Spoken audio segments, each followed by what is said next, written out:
What is your American dream? My American dream right now is for equality, especially for black women in America. Flint, Michigan hasn't had water in 4 years, and that should be something that is focused on now. My American dream is getting out of student debt and making sure that no generation has to endure this crippling debt like the millennials have. I'm tired of it. I want to be able to own a home. That's my American dream. I want to live in a place where everybody's equal. That's it. That's the promise of this country, is that we could all be equal, that nobody is above anybody else. That's my American dream. The American dream is the everyone, regardless the race, the religion, the ideology, we can sit at the same tables and have the same opportunity to say, I'm a free man, I'm in the free world, and we have we deserve a better opportunity. My American dream is to complete my education, meet as many people from as many different backgrounds as I can, and to eventually go back home and bring that knowledge to my small country and make people feel like they're mobile and they're able to do whatever they want, wherever they want, with no restrictions. Everyone has a right to the American dream. Well, Spar and Bernstein has been nothing but great to me throughout my trials. I mean, it's 5 years into this car accident, and they never gave up on me, never. And in everything, they fought for me, and I am so proud to tell everyone, don't even wink for a moment. It's you, Spar and Bernstein. My lawyer here, Mr. Barack, has been a cage animal. He wanted to go on trial, but thank God we settled out of court, and it was something that I'm very, very happy about. So everyone, I'm telling you, I'm not just making stories up. You have to use this law firm. Spar and Bernstein is the best, worldwide best. Congratulations. Thank you.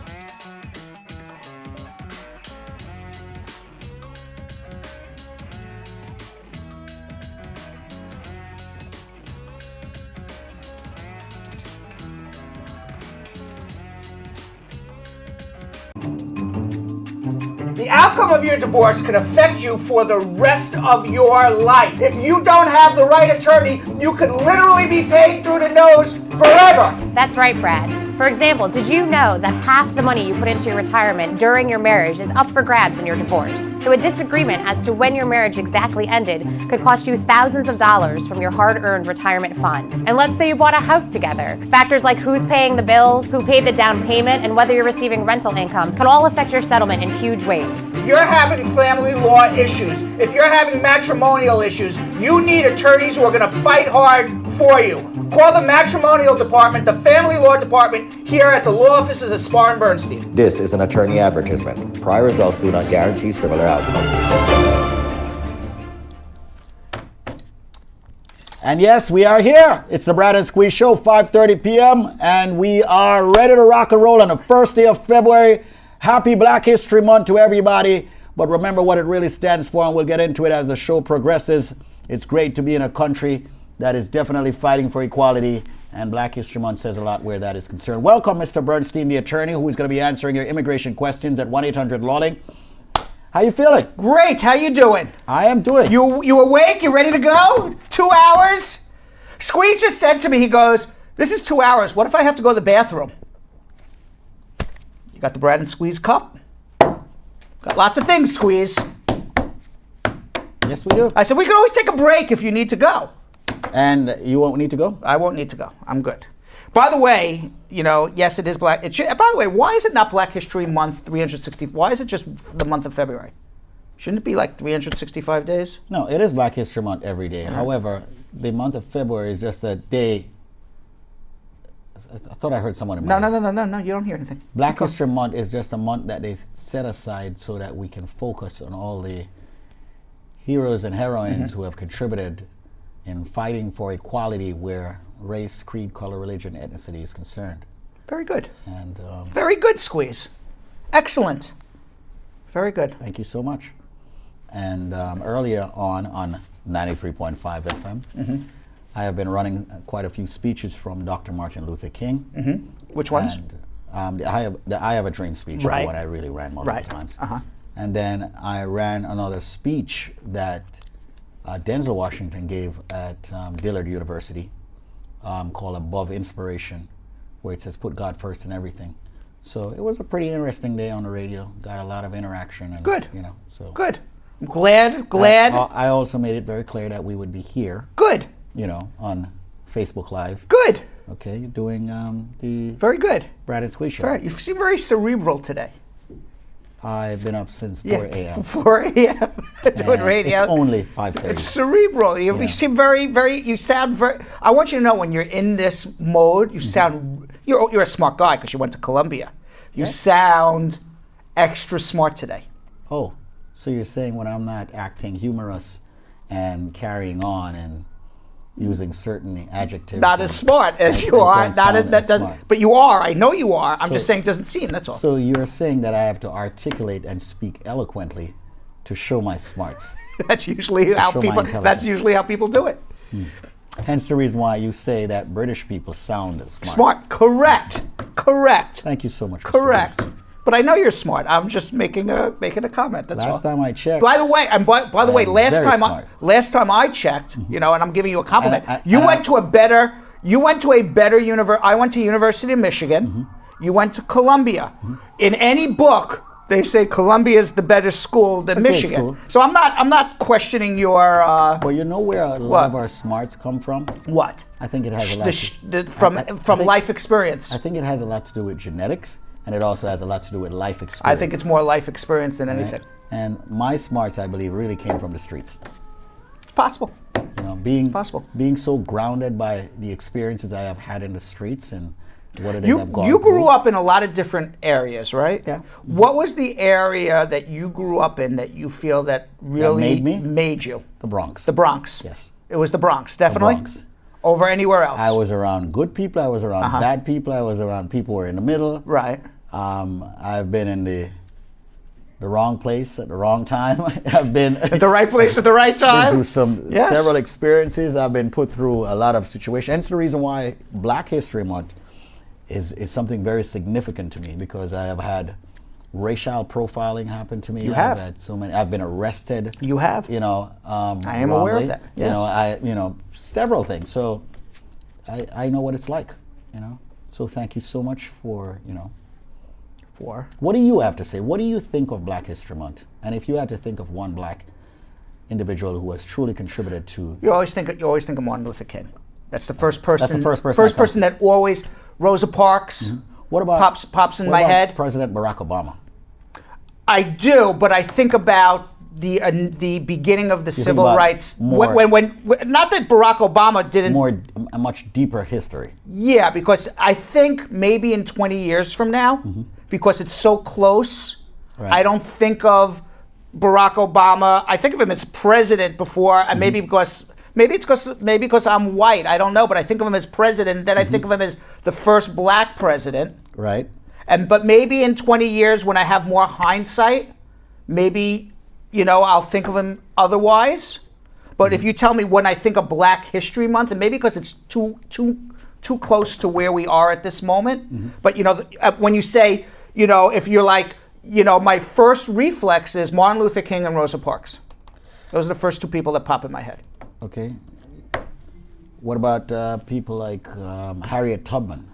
That's from she did the Underground Railroad. Right. She was a spy for the United States too. I don't know that. Yeah. Scout and spy for the United States. Yeah. But she did the Underground Railroad for the slaves. And then she got rid of like 70 plus slaves. What about Dr. Charles Drew? What did he do? Dr. Charles Drew, which looked like a white guy, but he's a black guy. Okay. He had a lot to do with the first blood transfusion. George Carver, black, right? Yep. George Carver was a scientist. Yep. All right. So everybody, happy Black History Month. Yep. And by the way, Squeeze. And just remember what it stands for. It's not just it's not just focusing on heroes. It's just reminding people that there needs to be equality. And the two races that have been pontificated where equality is concerned is black and white. And it's just a reminder to let everyone know that we are one people. I agree with you, and I was about to say it actually reminds me about people's civil rights. Yes. And this is what we do here on the Brad and Squeeze Show. We're standing up for people's civil rights, whether it's black or white or anywhere in between. And that's really what it stands for. Right. You know, obviously you want to remember your history. Obviously you want to remember your heritage, and you should be proud about that. But it also stands for civil rights as well. All right, Squeeze. So this afternoon we ran Muta up to. You mean Muta Ali, a person? Muta Ali, yes. A person. But when you say you ran Muta, I ran him. It doesn't sound like you're speaking about a person. No, he's a person. People don't know. You got to say Muta Ali. Yes, he's a producer here at the Brad and one of our production engineers. He's a producer actually here at the Brad and Squeeze Show. And there was a march for Ravi Ragbir. You may remember we had the family of Jean Monteville who got deported.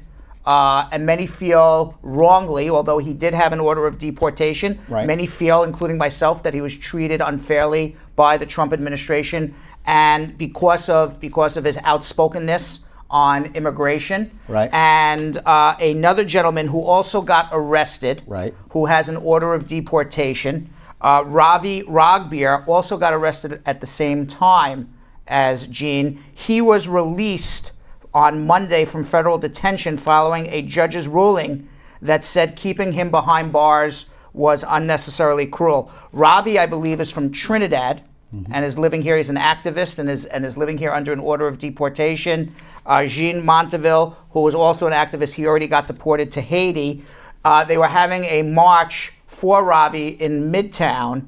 We sent Muta Ali up there, who is our producer, to speak with Ravi. Let's see what he had to say. Okay, let's check it out. There is about psychological warfare that they want us to be weak. They want us to cave and knuckle under so our spirits are broken. As I continue to walk, and I'm glad we walked 7 times, I got stronger and stronger.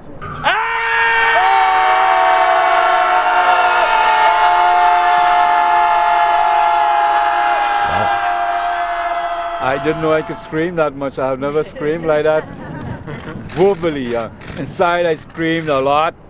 Inside I screamed every day when I was in prison, in detention.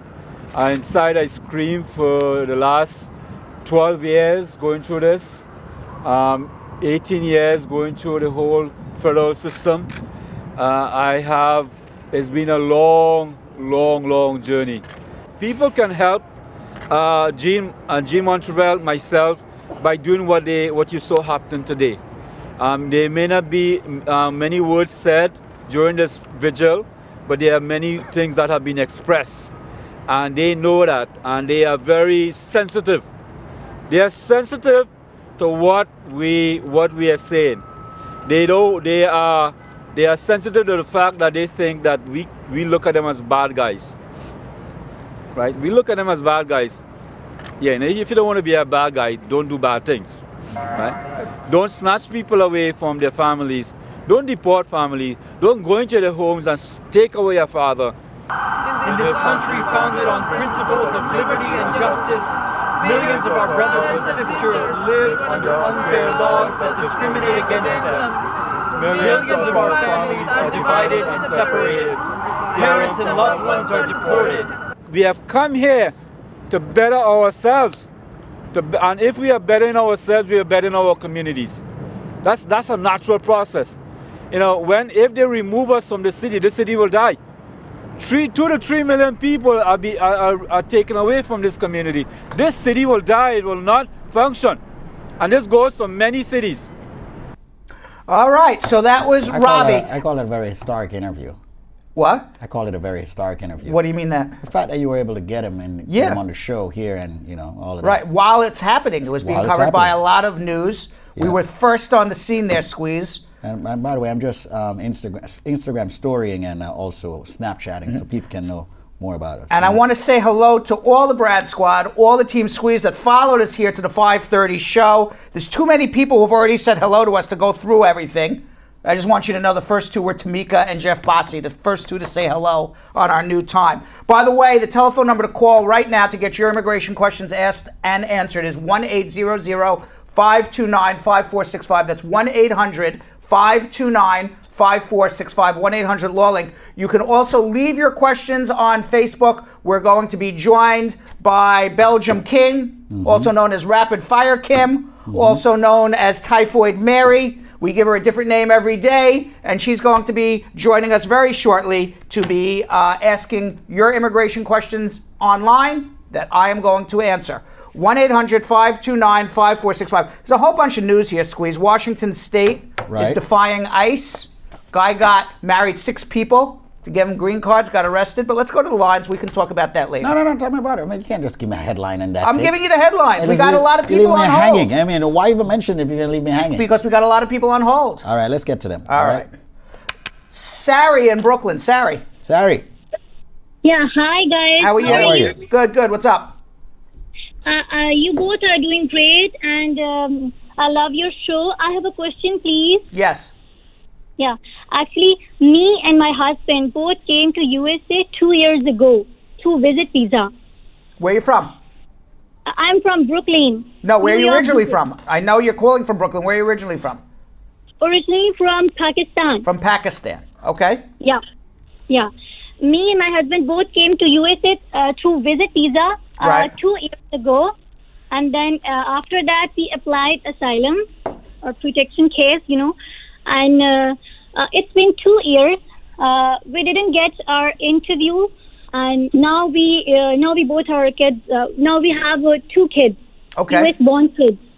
So I need your best advice. So let me ask you a question. Just if you can tell me in like 2 or 3 sentences, what did you fear in terms of persecution of going back to Pakistan? Actually, we don't back to Pakistan because for the life-threatening reasons, and there's so many reasons. Okay. All right. Well, we can go through it another time. You don't need to go through your whole thing. But this is it. There's a huge backlog. There's a huge backlog on asylum cases to get an interview. Yeah. Now, in their infinite wisdom, what immigration has decided to do is interview the people who have filed the least amount of time.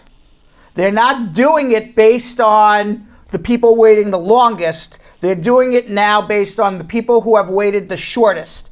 And the reason is that because they're trying to dissuade people from filing for asylum, because they feel that if the asylum backlog gets so large, then people will file asylum, get a work permit. Isn't that unfair?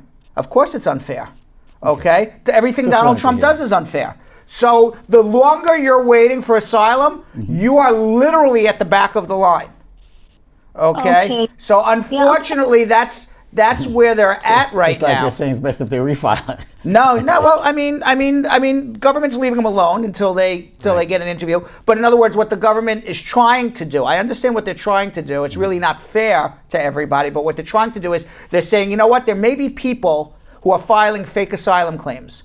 And the reason they're going to file fake asylum claims is they know they're not going to get interviewed for 3 or 4 years. So maybe they'll get a work permit, and then they'll get to work here 3 to 4 years, and they say, screw it, I'll leave. But I work legally in America, and I got a good job. Oh, I see. So what they're trying to do is avoid that from happening. So they're trying to dissuade people from filing for asylum by saying, okay, as soon as your asylum application gets filed, you're going to be interviewed immediately. But what that does is, so that way the new filings don't get work permission. I got you. Trump is trying to get people not to get work permission from filing asylum because he can't change the laws unless the Democrats join along. Very slick, that Trump. Very slick. Okay, not fair, but slick. Very slick. So the people who've been waiting 2 years are going to wait probably 4 years or 5 years. I don't have the answer for you off the top of my head. And the reason is this. I want to make sure, Sari. But you're also saying that those people who filed the fake ones way back will now get to work even longer. longer. I'm not saying Sari filed anything fake. Right, but I understand what I would want to do is meet with Sari, review what she filed, review what her husband filed, make sure that she has a legitimate claim for asylum. If she has a legitimate claim for asylum, let's push to get that interview. If she doesn't have a legitimate claim for asylum, let's figure out another way before she gets deported. So hold on 1 second, okay, Sari? Once again, folks, it's the Brad and Squeeze Show. You can call us at 1-800-529-5465. It's powered and brought to you by USA Credit Repair. So make sure you check them out to get your credit repaired at usacreditrepairinc.com. And once again, don't forget that this is a full-service law firm that's doing the show with Link Up Media. Of course, there's a criminal defense department, personal injury department, one of my favorite departments, family law and tax law, and obviously immigration. Ready to get to another question? Yes, we can. And I just want to remind everybody to please share with your friends and family. Yes, very important. If you don't share, then people don't know that this show exists. And if the people don't know this show exists, they can't get the help. So please share right now. Please take out your thumb, take out your finger, take out your thumb, and press the button and share it to your timeline. Or share it to groups that you're a member of that you think may like this. There you go. But don't overshare, because then they'll throw you out of the group, right? You are right about that. We've seen that before, too. Oh, yeah. All right, 1-800. I think I know about that. 1-800-529-54. And there we are. This is in case somebody doesn't know how to share, Squeeze. Just in case that was a problem. I think everyone knows how to share. All right, let's go to Michelle from the Bronx. Michelle from the BX, what's up? Hi, I have a question. Yes. Good evening. Good evening. My question is this. I have a felony that's about 10 years old. I have a child that I wanted to bring to a relative in Canada to stay for maybe 2-3 years. Canada doesn't allow felons into their country. So I wanted to know, how could I go about... Are you a U.S. citizen? Yes. All right, so what is your felony for? Criminal possession of a controlled substance. Okay, and when was this? 2007 was the conviction. You actually have a problem traveling everywhere in the entire world, most likely, because I know of very few countries that would allow people to enter who have criminal convictions for possession of drugs, especially when it's a felony. So whether it's Canada, Mexico, England, you're going to have a problem everywhere you go. Where did this happen? In New York. Okay, so the only thing you can do, all right, because I'm not a Canadian immigration lawyer. I'm not a immigration lawyer for London or Mexico or anywhere else. But what we can do is you can come and meet with our criminal defense department, Paul Hirsch, David Moreno. We'll take a look at your case and see if we can get the conviction vacated. Okay. All right, you got to go back and attack the criminal conviction. Hold on one second. All right? And she's a U.S. citizen, right? She's a U.S. citizen. Yeah. So we have to come up with another reason other than U.S. immigration. So is she saying that they stopped her? You can't, it's funny. U.S. citizens think because you're a U.S. citizen, you can go anywhere you want in the world. There's immigration laws everywhere. Just like the United States prevents people who have drug convictions from entering the United States of America. Other countries, just because you're an American, doesn't give you special privileges. Right. You can't, drug felons can't go anywhere. They can't even visit. Can't even visit. 1-800-529-5465. That's 1-800-LAWLINK. Let's get to another call. Let's go to Carrie Ann in Brooklyn. Carrie Ann. Hi. Hi, how are you? Carry on, carry on. I have a question. Yes.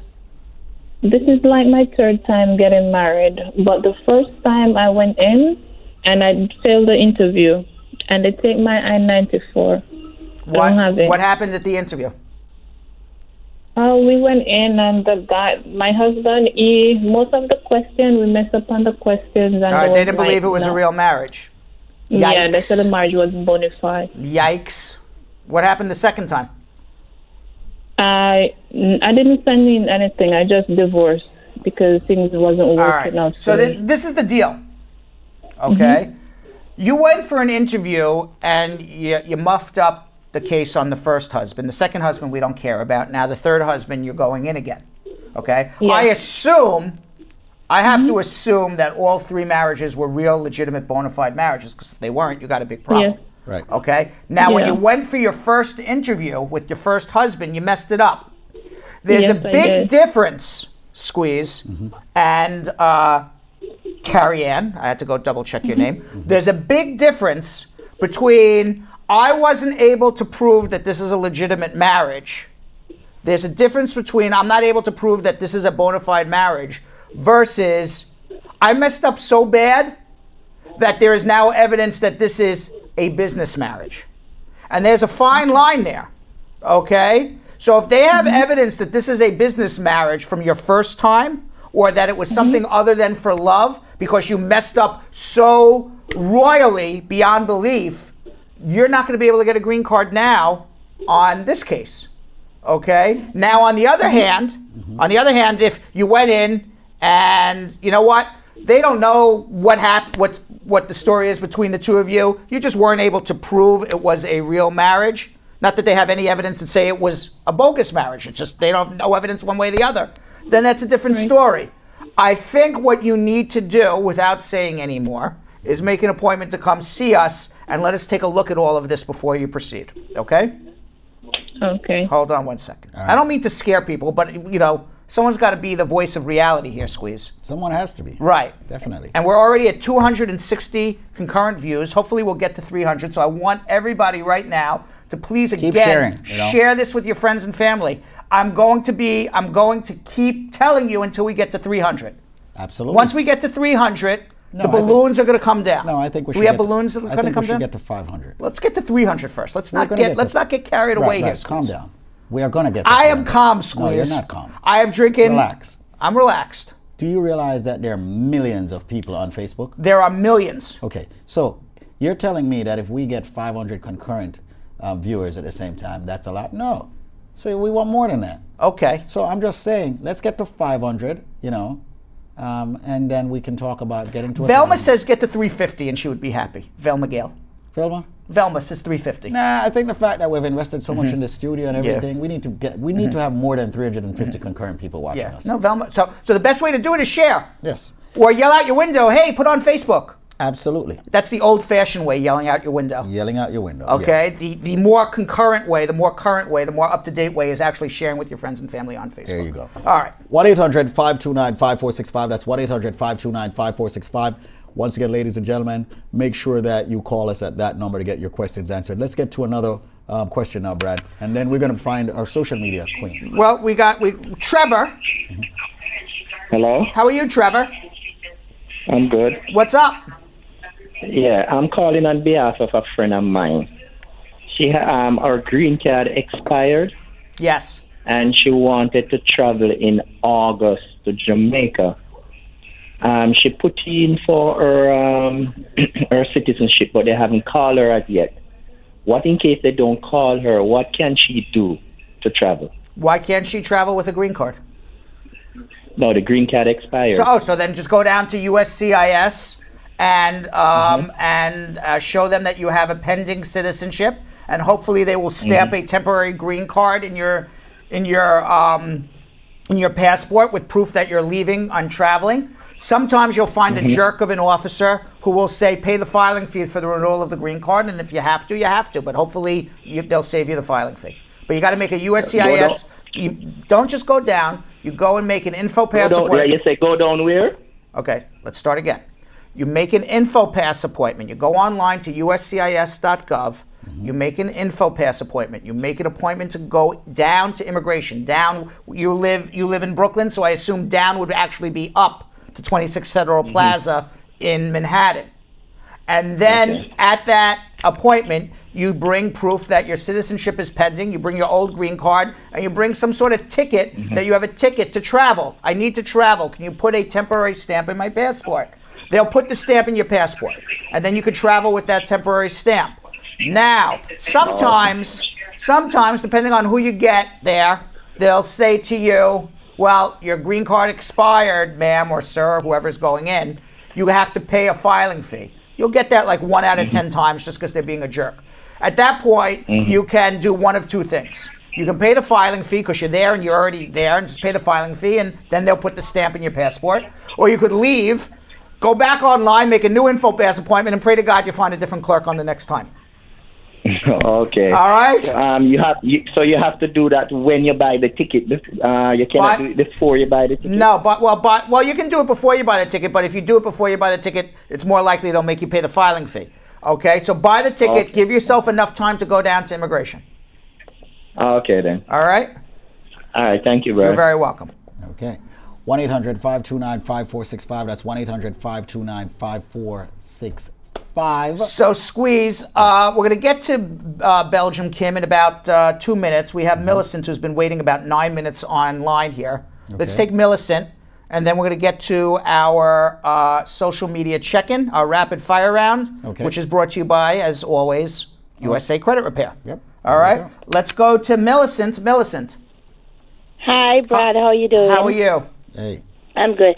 I have a question. Yes. I had a friend who went to Jamaica 2 years ago, got married, fought for her husband. Her husband came in the country year before last November and a temporarily 2-year green card. As soon as he reached to New York, he spent only a month and moved to Florida and leave her in New York. Now it's time for his 10-year green card, and she wants to stop it. So what can she do? Well, one thing, listen, I'm an equal opportunity helper, and I'm an equal opportunity offender. So if this guy called me, I would be giving him different advice, okay? But he's going to have a hard time proving that this was a real legitimate marriage, that he was coming up here for love. He actually has very little evidence, if any, that he and her lived together. They were together for 4 weeks before he walked out the door. Actually, so what does he have? He got the green card. Right. He got the green card, and then he left to Florida. That he's going to Florida to get a job. Right, and then he never came back. So he's not going to have much evidence, if at all, if he has anything to prove that he intended to come to the United States to live a life with his wife. Okay, because nobody comes. In my head, and if it's in my head, it's in Squeeze's head, it's probably in the immigration officer's head. Nobody comes to go move to another country because they're in love with somebody, shows up in this country, goes to live with that person, and 3 weeks later flies the coop. So I'm just telling you what they think. So let me just finish my thought process, and then I'm going to let you comment. Okay? So if that's the case, he's most likely going to be denied anyway. Okay? Now, if she really wants to screw him over, she should write a letter to immigration and say everything that happened. This guy came up, and 3 weeks later, he left. I don't think he ever had the intention of being with me.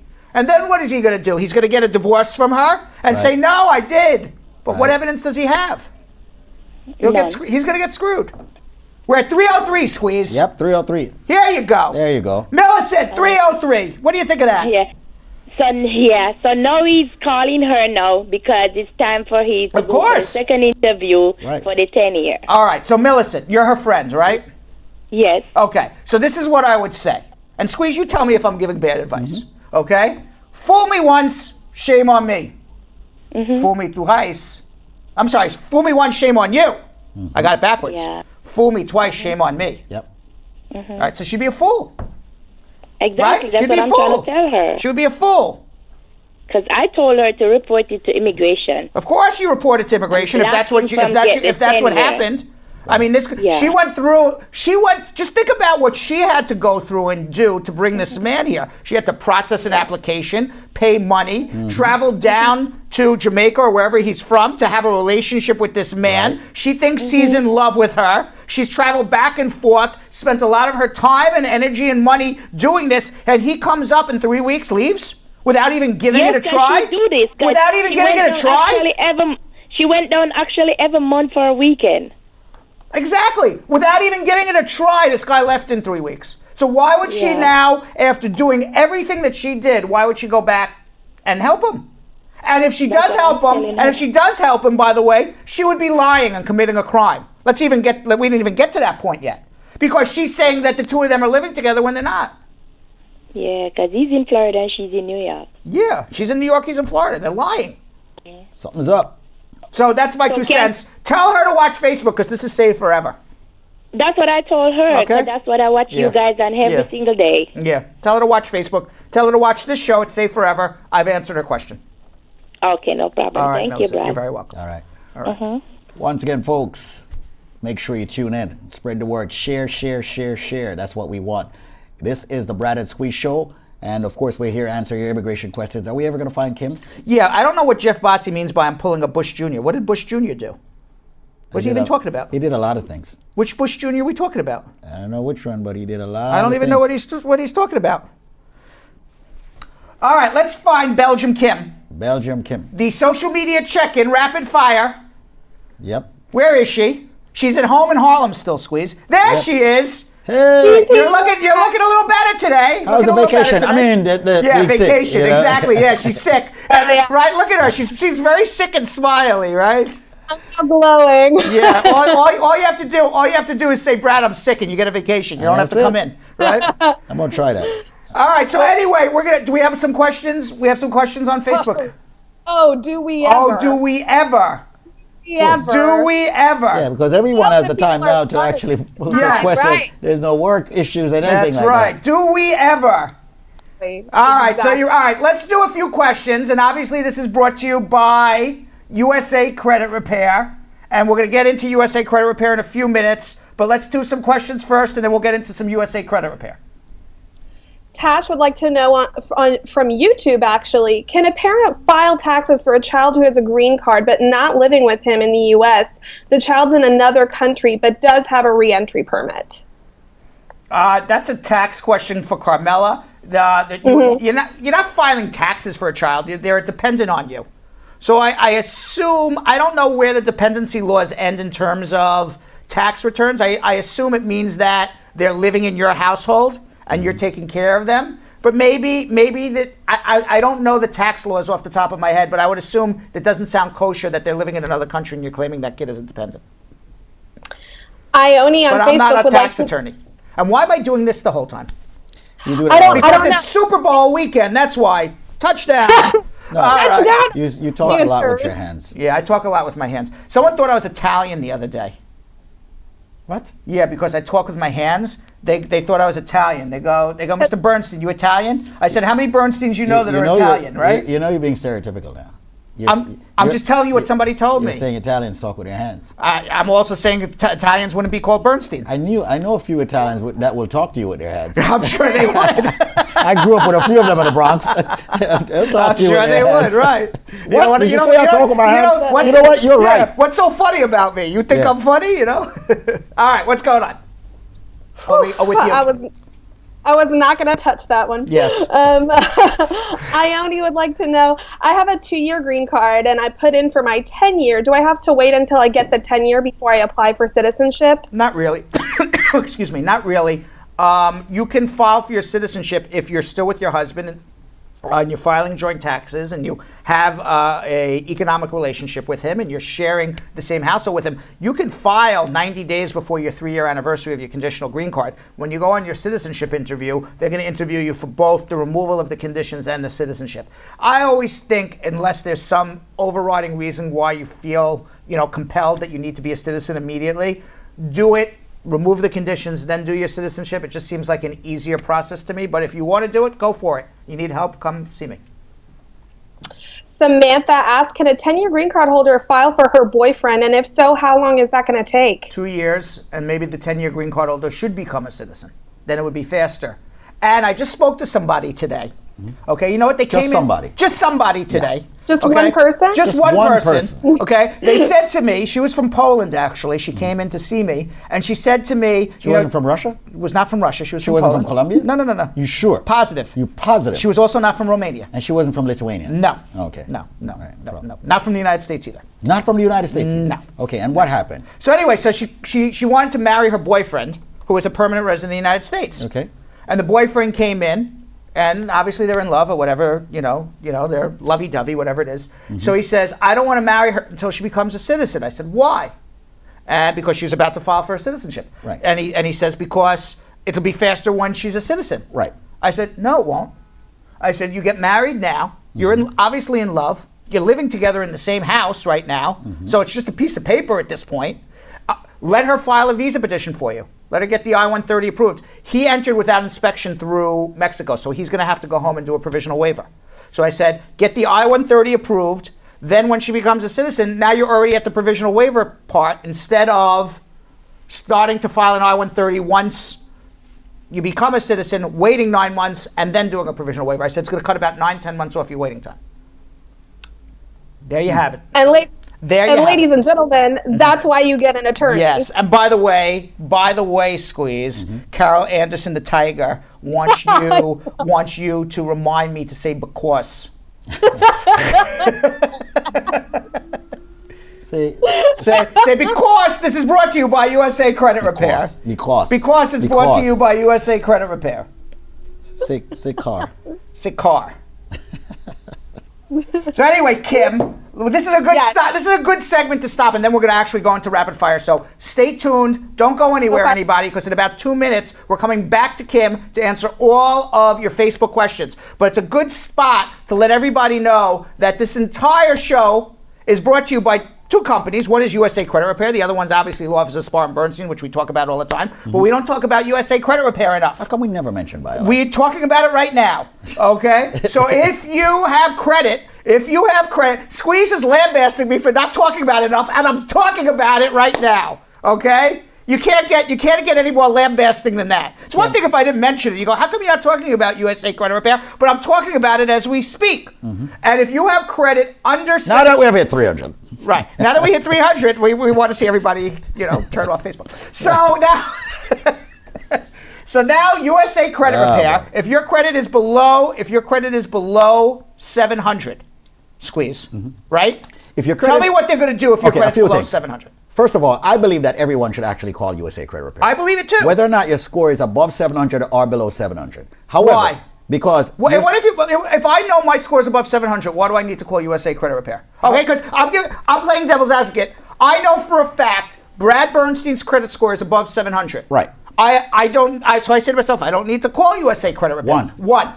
How do you know that someone is not using your identity? I don't. It doesn't necessarily mean they're screwing up your credit. I don't know. They could have homes, cars, stuff in your name. I don't know. And paying it and living real well off of your name. That's one reason. Okay. The second reason, financial institutions from time to time go ahead and do hard inquiries on your credit without your permission. You need to know that so you can get these things removed and tell the financial institution, don't do that. So actually I should call you. Yes, you should. Now, let me ask you a question. Have you ever seen stuff showing up on your credit like inquiries and wonder, what the hell is this? Let me ask you a question. So let's say, for example, the financial institution says, I guess they would do like let's say... It's a hard inquiry. Let's say you owe, on January 3rd, you owe your credit card bill. You know what? I forgot. I paid on January 7th, 4 days late. Now, that shouldn't really affect your credit because you're within 30 days. But that causes...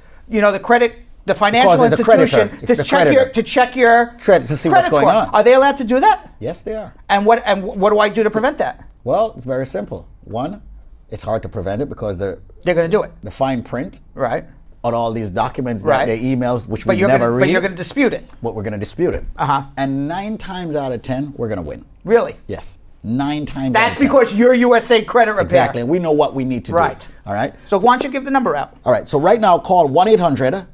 By the way, we're not even on the radio, so they see the number straight across. Yeah, that's true. They see the number on the screen. Yeah, the whole time. Anyway. 1-800-872-7177. I tell you what. Let's stop. We're going to go back to immigration questions right now. Every single person out there, I am going to make sure you get a 100% free consultation. And if you choose to sign up with USA Credit Repair, they're going to give you 30 days of credit repair absolutely free. So late payments, collections, charge-off, bankruptcies, repossessions, tax liens, let USA Credit Repair handle that right now. Just call them right now, but you got to call within the next 10 minutes to get the free consultation, to get that free 30-day repair. And the number to call is 1-800-872, no wise ask comments, 7177. That's 1-800. You knew I had a wise ass comment. 7177. I'm not saying it. That's 1-800. 1-800. USA 7177. Sometimes I want to tell you Seems to go. Seems like you woke up with the USA Credit Repair. Sometimes I want to tell you to go. You can. Good for you, man. Good for you. You can say whatever you want. Let's get back to immigration questions. All right. Where's Belgium Kim? Bathroom break is over. All right. Belgium Kim, get back here. There you are. Hello. Let's get back. All right, let's go. Quickly. We got a lot to cover here. Ione asks, as a citizen, how long does it take to file for a child over 21 if they are in the U.S. with you? 7 to 8 years. Nadian says, how long does it take for the USCIS to respond when you apply for a K-1 fiancé visa? What do you mean respond? Give you a receipt or get an approval? If get a receipt, you should get a receipt within 30 days, and the approval should come in 6 to 7 months. Norma asks, my green card has expired for about 3 years. I haven't renewed it because of finances. Can I go ahead and apply now for the renewal without any problem? No problem. Kamisha says, I saw a post on Facebook where ICE was detaining people just when they came in for their marriage-based green card interview. Is that true? Is that something people need to start worrying about? Sometimes, yes. That's why you have good lawyers. And then us as good lawyers will let you know whether you have anything to worry about going on the interview. Chanel asks, my husband did time for selling drugs when he was around 20. After he did his time, they sent him back to Jamaica. He came back into the country illegally, and that's when we met. He got pulled over, and they realized he was here illegally. They gave him 7 years and then sent him back to Jamaica. We've now done paperwork, and they approved him all, but at the interview, they denied him. Correct. He's been back in Jamaica since 2007. We have 2 children, 21 and 16, and we have been married since 2001. Do you think he has any chance of ever coming back? No, unfortunately. No matter how sad this is, and no matter if you feel that he paid his debt to society, the fact that he was convicted of selling drugs is enough to bar him from ever getting a green card again. The fact that he re-entered the United States after a prior deportation is now a criminal act. He went to jail again for that, and then he got deported.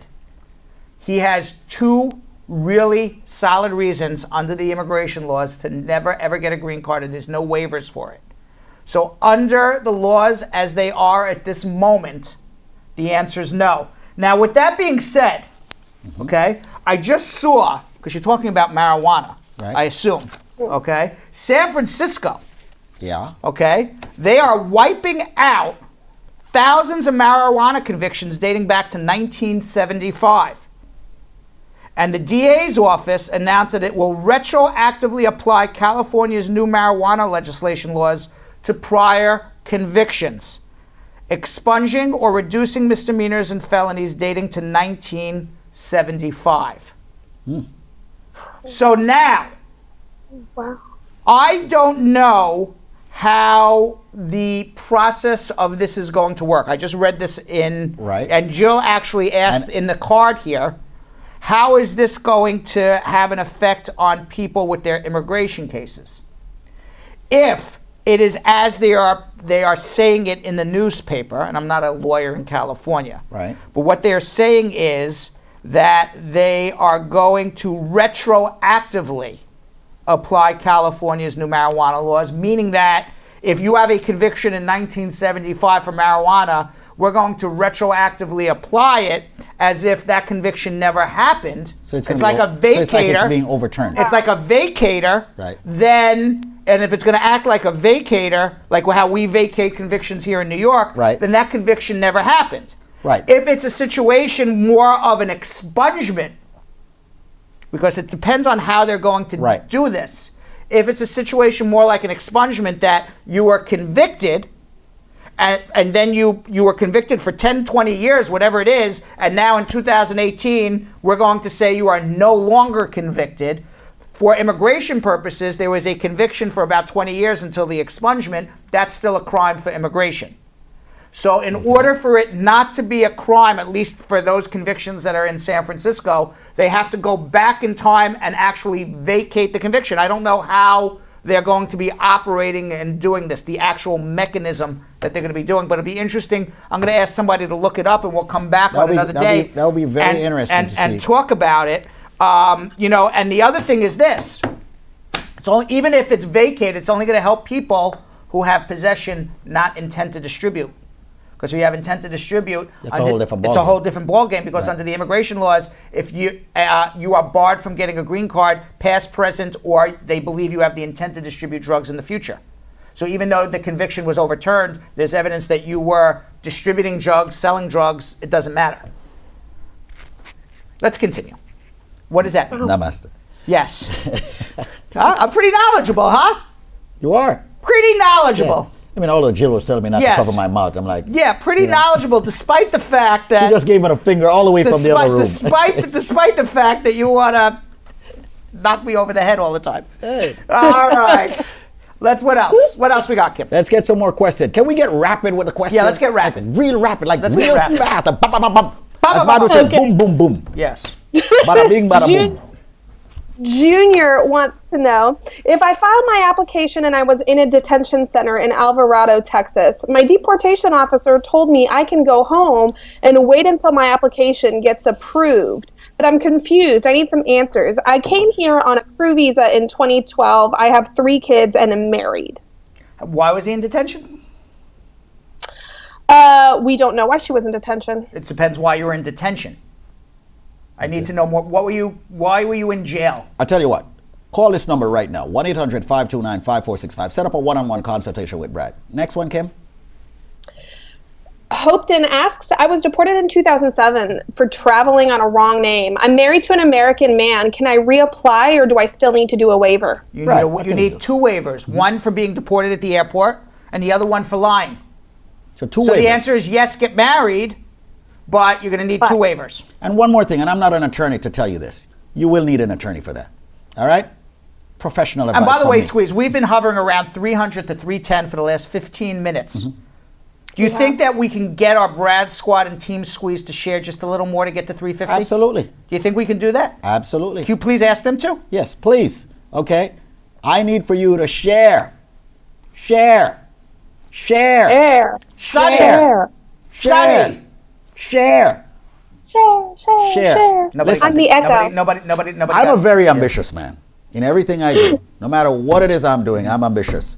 If I'm going to be lazy, I'm going to be very ambitious being lazy. If I'm going to work, I'm going to be very ambitious working. And whatever That is a very true comment, Squeeze. And oh wow, we're showing how to share now on the telephone. Every single person in my life will Right. tell you there's one thing that does not exist in Squeeze's life. Which is what? Lazy does not Lazy. exist. It's not a word. It's not a verb in your life. It's just not a verb. It's not even a word. Not a verb. I get beat up for not being lazy. Correct. Beat up. This guy has been going since 4:30 in the morning. But you want to? Hold on. When we were on the radio, I have had women leave me for not being lazy. It's very multiple true. women. That's very true. Leave me for not being lazy. Please, enough already. No, Enough. I'm sorry. Why you gotta go to work?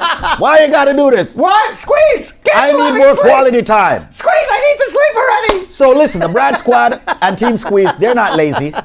They're very supportive. All right. So right now, Stop waking me up, Squeeze. Why are you waking all you women up in the middle of the night? That's what I always hear all the time. You're always doing stuffing. Nah. I just have the thing with women and me. Once they start fight, I start walking out. Ah. I always walk it off, and they hate that. Women don't want you walking out. They don't like. They don't like it. They or when you get silent. They want you to grovel. No, me. I never Right, say Kim? anything, and I walk away. Kim, if you start a fight with your boyfriend, you want him to come back and grovel. You want him to walk away. The walk away is the worst. Yes, It it's is the worst. so The worst. no. Yeah. Right, the walkaways. You heard it right there. It is the worst. The worst. Yeah. The worst. Hey, friends from the Brad and Squeeze show. Oh, by the way, the funniest thing is, I'll tell you a very quick story. We're gonna get back. We have so much for rapid fire. I'm gonna tell you a very funny story. I'm at the airport with Gabby, my daughter, who is 15 now, and Zach, who's 17. Gabby annoys the hell out of Zach all the time, Right. and he keeps going, "Gabby, stop it, stop it, stop." So I said, so then I told Zach, I said, ignore her. Whatever she says, however she hits you, however she touches you, make it as if she's not there. Right. She doesn't exist. Right. And she starts hitting him, and after 5 minutes, she goes, "Dad, you told him the secret." Why did you share the secret with him? You want to hear a funny? You want to hear a funny story? Right. Okay. I've gotten into an argument with a girl in the past before. Right. And I left my apartment. She was in the apartment. Right. And I walked it off. Walk it off. Hashtag walk it off. Yeah, I came back. Right. The lock was on the door. That's what you did, Squeeze. That's what you do, kid. You just changed the lock on the door. Sorry. He walked it off. He's now stuck outside. Hold up. I'm stuck outside my own apartment. I can't ask who what that was. That's a good one. Like, what? That's a good one. And then that's when you have to pick up the phone. You have to pick up the phone and make the call and be very nice. Say, honey, I'm really sorry. But you know what I did? What? I picked up the phone and I made a call and said, by the way, is the chain on the door something wrong with the door? Shane under. Oh, I just wanted to know. I'll be at the hotel. Okay, so I'll talk to you. Ooh, squeeze with the bringing it up one level. I'll be at the hotel. You got to take it up a notch. Squeeze, that is. I want you to know something. That's nuclear war right there. I want you to know something. If there was ever like one story that just basically sums Squeeze up, that's it. He will always get the next level on top of you. Always. Anyway, always. That's when the girlfriend needs to literally hole up in your apartment, and then it's just a game of chicken. How long can you go without clean clothes? Right. That is just. Century 21 is around the corner. Squeeze can do it. Squeeze can do it. All right, let's go. Immigration questions. Okay, Marissa wants to know, my H-1B visa expired, and I applied for temporary status, which was granted 2 years ago. When I reapplied for a second time, though, it was denied. What can I do to get to stay legally or have permanent residency? What do you mean what do you mean you were on an H-1B visa? You got temporary status? That doesn't even make sense to me. Well, that is what is written. What temporary status did you have? You got married and got a conditional green card? I don't know what she did. We need to know a lot more information. There's no such thing as temporary status unless you're in temporary. Unless she's talking about temporary protected. TPS. Right. Oh, she's talking about temporary protected. She needs to come and speak to me because everybody has their own individual issues. Okay, you can't go from TPS back to H-1B. That I know. Let's figure out what other options you have. Queen of My Castle is asking, do you think I need a lawyer to apply for a fiance visa? Yes. Rodika says, I read an article last night about a couple who went on an interview to get a green card. And then ICE went to pick up the husband because they suspected that it was a fraudulent case. They were both living together for years, had a child together. Is that even legal? They were on the interview for a green card and then went through the entire process. Yes, because immigration can go investigate anything they want to determine whether it's a real marriage or not. They have a kid together. It means, let's say they had a kid when the kid's 14 years old. You would think, I mean, you would think it's a real marriage. You would think. Okay. Right. Maybe it was a real marriage 14 years ago. Maybe they haven't lived together in 10 years. Maybe they're leading completely different lives. And the woman says, all right, we never got divorced. Or the man says, all right, we never got divorced, whoever the U.S. citizen is. I'll help you out. We have a kid together. But they have no relationship. It's not a real marriage. So you never know. You don't know. Lee on Facebook would like to know, I filed for my citizenship July of last year. How long should I wait? You should be getting it in another 2 or 3 months. You should be waiting 9 months. About 6 to 9 months, right? Yeah. And what if the person was in the, well, no, that's a different situation. Different situation. Yeah. I was talking about the army. Yes. Squeeze with that immigration knowledge, though. Yes. Sitting with this guy for like literally 20 years. All right, let's go. We have so much to cover here, and we're already an hour into the show, and we have so much to cover still. We got to move it along a little bit. Move it along. Let's move it along. Avis asks, if your children's green card expired, can they apply for citizenship? Yeah, if they're qualified, why not? Why is my voice cracking? Yes, why not? Also, Rissa, who was on an H-1B who expired and then applied for temporary status, she applied for DACA. DACA. And she was denied DACA the second time around. Her DACA renewal was denied. How are you on an H-1B and then got DACA? Well, I think it seems like that's what she did. That's maybe why she got denied her DACA. That doesn't make a lot of sense. She shouldn't have had DACA the first time. Maybe, I don't know. So she needs to come speak to me. Delano on YouTube says, can I file for my child before I receive my green card? I received my immigrant visa today and I'm scheduled to leave in June. How soon after I get to America can I file? I am her mother. You can file the day you enter America. Sharon asks, can a grandmother file for her green card through her granddaughter who has cerebral palsy? No. The grandmother has guardianship over her. No. Grandmother would have to adopt her as the child in a legal adoption before the child is 16 and then wait for that child to reach 21 before filing for grandma. I have no idea how grandma would get an adoption done in the United States of America if she's illegal.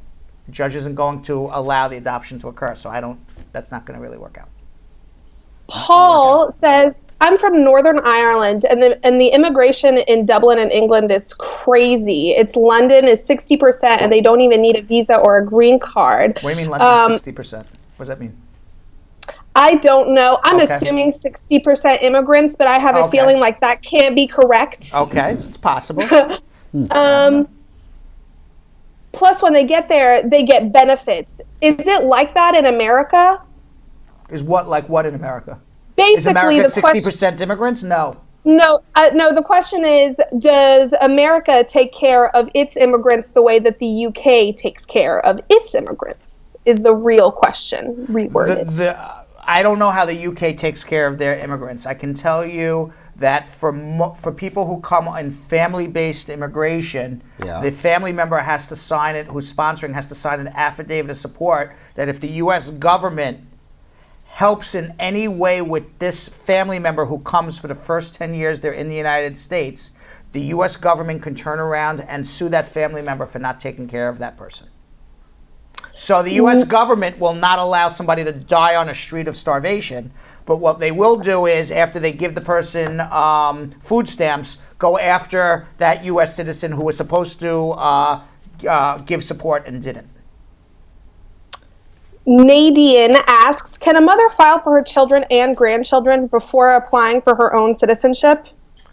Yes, as long as the children that she's filing for are unmarried. Steve asks, if you came to the U.S. on a visa which belongs to someone else and the immigration sent you back to your departure destination after 3 years, and then you get married and your spouse files for you, you arrive in the States but they denied your green card, is there any other way that you could get it? All right, Steve, this was like the question before. You lied to the government and you got deported. Yes. You need waivers. So the way around it is not just arrive and hope for something. Right. Got to file waivers first. Mitch would like to know, what makes you qualified for DACA? You had to be under 16 on June 15th, 2012. You had to have been here, I'm sorry, under 31 on June 5th, 2012. You had to be here for 5 years preceding that. You had to arrive in the United States under the age of 16 and graduated high school or be in a program on the way to high school. Rushanette, we're getting a lot of these today. Rushanette says, if a person got caught coming into the U.S. 22 years ago with a false identity, are they banned from the U.S. indefinitely? You're banned for life. The only way, all right, because there's misrepresentation and deportation. You need waivers to overcome both of those. Let's do this. We have a whole bunch of people on hold, Squeeze. Yeah, I think we should. Okay, and I want to get to Antoinette Tuff. Right, and how many more questions do you have, Kim? I've probably got another 20 questions, Squeeze. All right, let's get to some calls 20? online. We can do this for 4 hours, Squeeze. No, we can't. All right, let's go to Bradley in Albany. Bradley. Hey, how are you doing, bro? What's going on? Squeeze. Hey, what's up, man? Blessed Squeeze, yes. Bless up. I sort of wrote my question down. Do you mind if I read it? As long as it's not going to be for the next 30 minutes. Okay, yes. No. She's going to tell us everything that happened in his life from the time of birth on. No, go ahead. So, I've been here for 10 years, overstayed a visa. I recently married my wife just a week ago. I have 2 prior arrests. One for marijuana, under 10 grams, which was dismissed. I received the ACD. Mm-hmm. The second one was for a Class E felony of marijuana, which... That's the problem one. No, well, yeah, that was the arrest. What happened with the case? The plea deal was 3 days community service and to plead guilty to disorderly conduct on the condition that the disorderly conduct was dismissed on the same day. So as long as it's a disorderly conduct, you're okay. You're going to have problems with proving good moral character, but you were not convicted of marijuana possession on either case. No, I wasn't convicted of marijuana. Right, okay. However, my impression that it was sealed and dismissed on the same day, I'm under the impression that I have no criminal record. That's not true. There's no such thing as you pled guilty to a disorderly conduct and it was sealed and dismissed. It was either one or the other. You either pled guilty to a disorderly conduct or the case was sealed and dismissed. Because a disorderly conduct is a conviction. It's not a criminal conviction, but it's still a conviction. Right. When you're at least in New York, You can't be convicted of a crime even as a disorderly. This was in Brooklyn, and I used to live in Brooklyn. So then the answer is But you have the information incorrect. I'm telling you that for a fact. So basically, he actually should get an attorney. Yes, because there's no way you can have a disorderly I'm conduct and have it sealed. It's impossible. There you go. Right. So that's the reason why you give us a ring at 1-800. Well, they did say LAWLINK. that the judge did tell me that it's dismissed as soon as that was the part of the plea deal, that I would plead guilty That's to an disorderly ACD. conduct. That's an well. Yeah, Maybe I'll I tell you. received I'll two tell you what ACDs. happened. I'll tell you what happened. You were charged with possession of drugs. The possession of drugs was dismissed against you, and that was dismissed. But what you did plead guilty to is a disorderly conduct. That's what's going to show up. So when you go to apply for your green card, it's going to show that you were arrested and charged with a Class E felony, possession of drugs. That charges were dismissed against you, and in lieu of that, you pled guilty to a disorderly conduct. But it's still going to show up. It doesn't mean... Yes. Okay, so both of those convictions, an ACD is adjourned in contemplation... Both of them are dismissed. In contemplation of dismissal. No, one's a disorderly conduct. You need to show me the dispositions. I was just about to say, just you at do least- not, Bradley. I'm going to tell you something right now. If you have been arrested for a Class E felony, and what you're telling me is not, I'm telling you, you don't understand 100% what happened. You need to see me. I'm not saying you have a conviction because it sounds like to me you don't. But I would not be filing anything with immigration, nothing, until you pass it by me first. So how much does it cost for you to file my paperwork? $27 million. That's not true. It's $27 million and $1. You can't. All right, I'll give you a discount. Hold on 1 second. All right. We don't go. How do I know of it? Gentle reminder, 3-minute countdown starts at 5:27. What are you carrying on about? Nothing. You carrying on? You know, somebody. Just because Jill writes you a gentle reminder? No, you did. I did not write you anything. 1-800-529. Don't write me nothing gentle, man. I don't want anything gentle from you. You are getting nothing gentle. All By right. the way. Anyway, can we knock off some of those questions, man? Yeah. All right. Let's knock them off because people are going to start cursing us if we don't get to all the Damien. questions. Damien, what's up? Good night to everyone in the room. What's up? Good night, sir. All right. My quick question is, I'm married to my wife, filed I-130 in June. Currently, the website is saying that they're processing cases from March, and that's as of November, right? So I'm trying to figure out, like, when you expect we should get an appointment to go into the immigration in Jamaica? If you got the I-130 approved, whenever the I-130 is approved, it should be about another 3 to 4 months. Based on what you're telling me, it sounds like the I-130 wasn't even approved yet. Immigration is taking forever. It shouldn't take this long. Donald Trump is purposely slowing things down. Purposely. Right.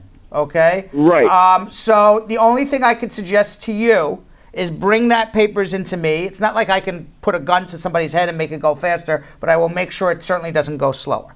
All right. Let me ask you another question. Sure. So the other question is, my wife has a 10-year visa, right, to travel back and forth from Jamaica, a visiting visa. Would it be advisable to let her, travel, come stay here for an extended period of time, not exceeding 6 months, and still wait to have an appointment date? I think if she travels on a tourist visa and she has shown an intent to get a green card, she could have a problem at the airport.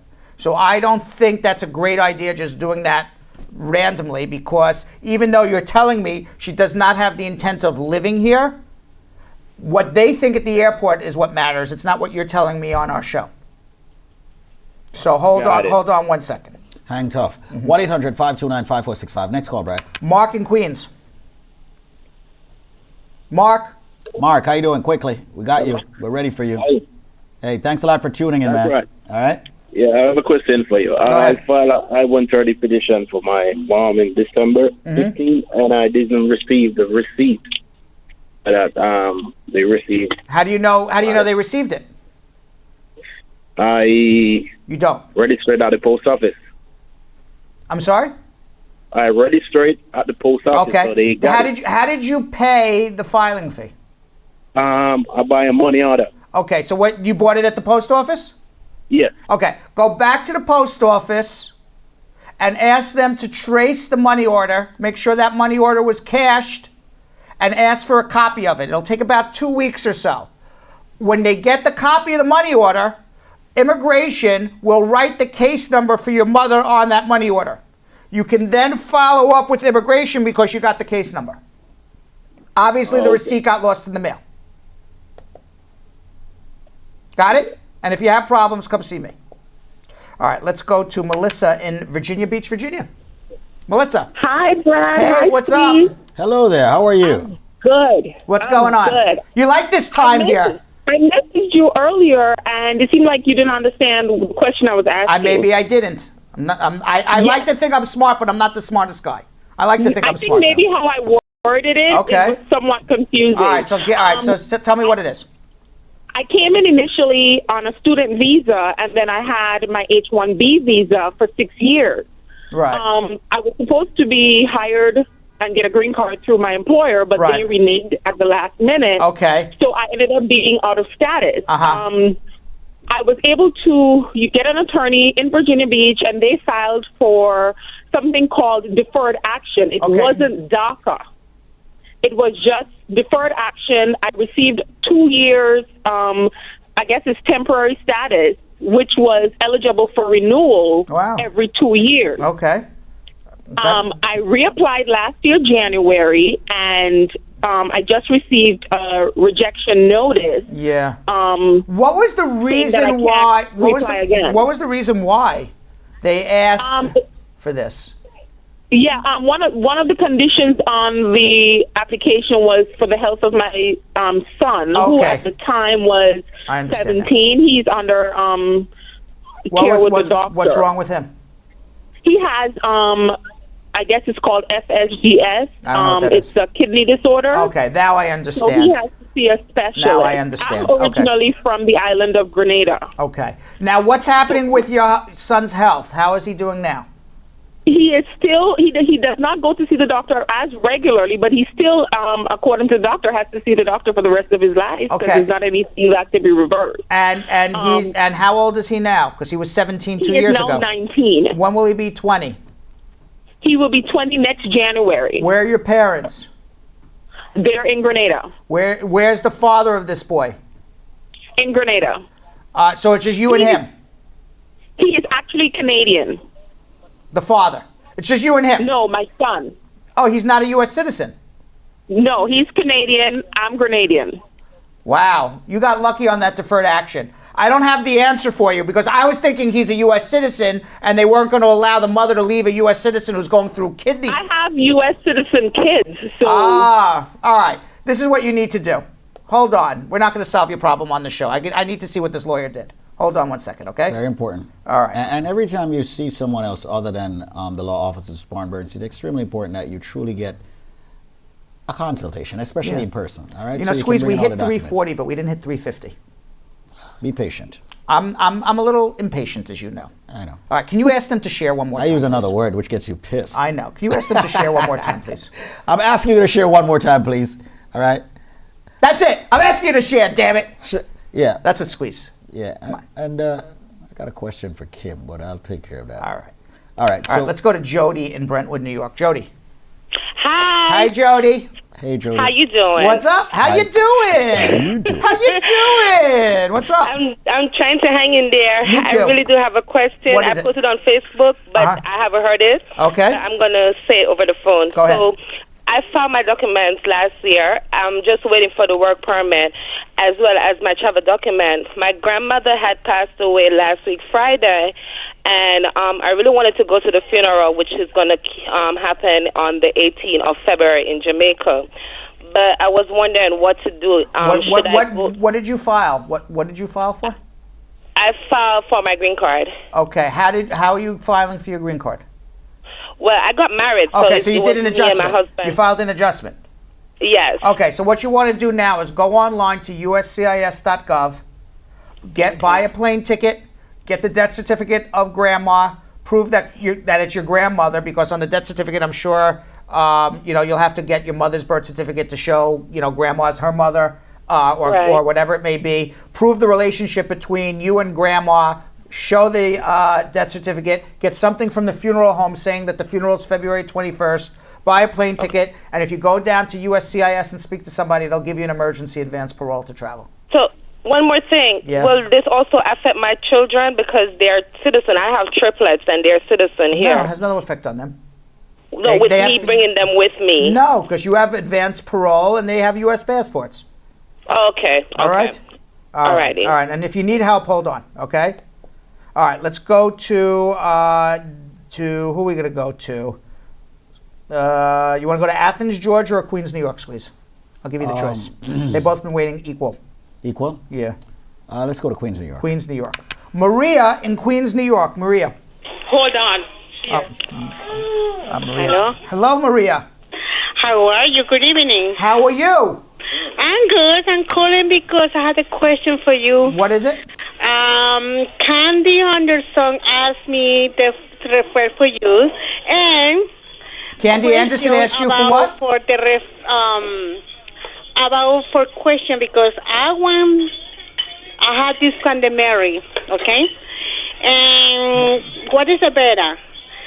I take it for fiancé for my boyfriend or the spouse? What is the better for me? What is your recommendation? Marry before? I understand. Okay. So Candy Anderson told her, who's one of the Brad squad, to call us, she's my and friend. she's a U.S. citizen, and she wants to know whether she should file a fiancé visa for this guy in another country, or she should go down to this country and marry him and then file for him. You want him here fast?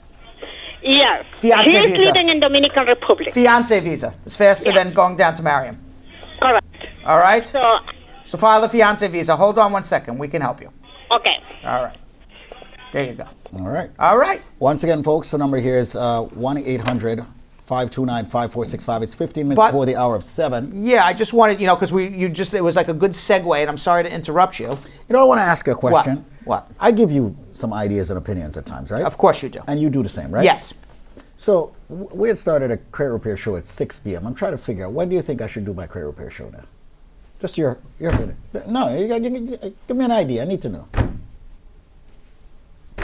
Do we really need to stop the show right now to have this discussion? We're not stopping the show. I don't know. We talk about everything. I don't know. I don't know. Give a friend some good advice. Well, what do you think? You can do it at 6 o'clock, but then we could do it at 4 p.m., right? Yeah, why not? 4 o'clock's good. 8 o'clock's good. Could run right in to the show. Whatever you'd like to do. Be my guest. All right. So we just friends like this. We just spoke to someone from the Dominican Republic, and we have our correspondent down in Miami, Anna Azcona. Oh, okay. Yes. Also, first generation from the Dominican Republic. Okay, cool. Okay. And she interviewed a DACA recipient who is very well known on-air radio personality down in Miami. Her name is Barbie On Air. Okay. Let's see Anna Azcona with Barbie On Air.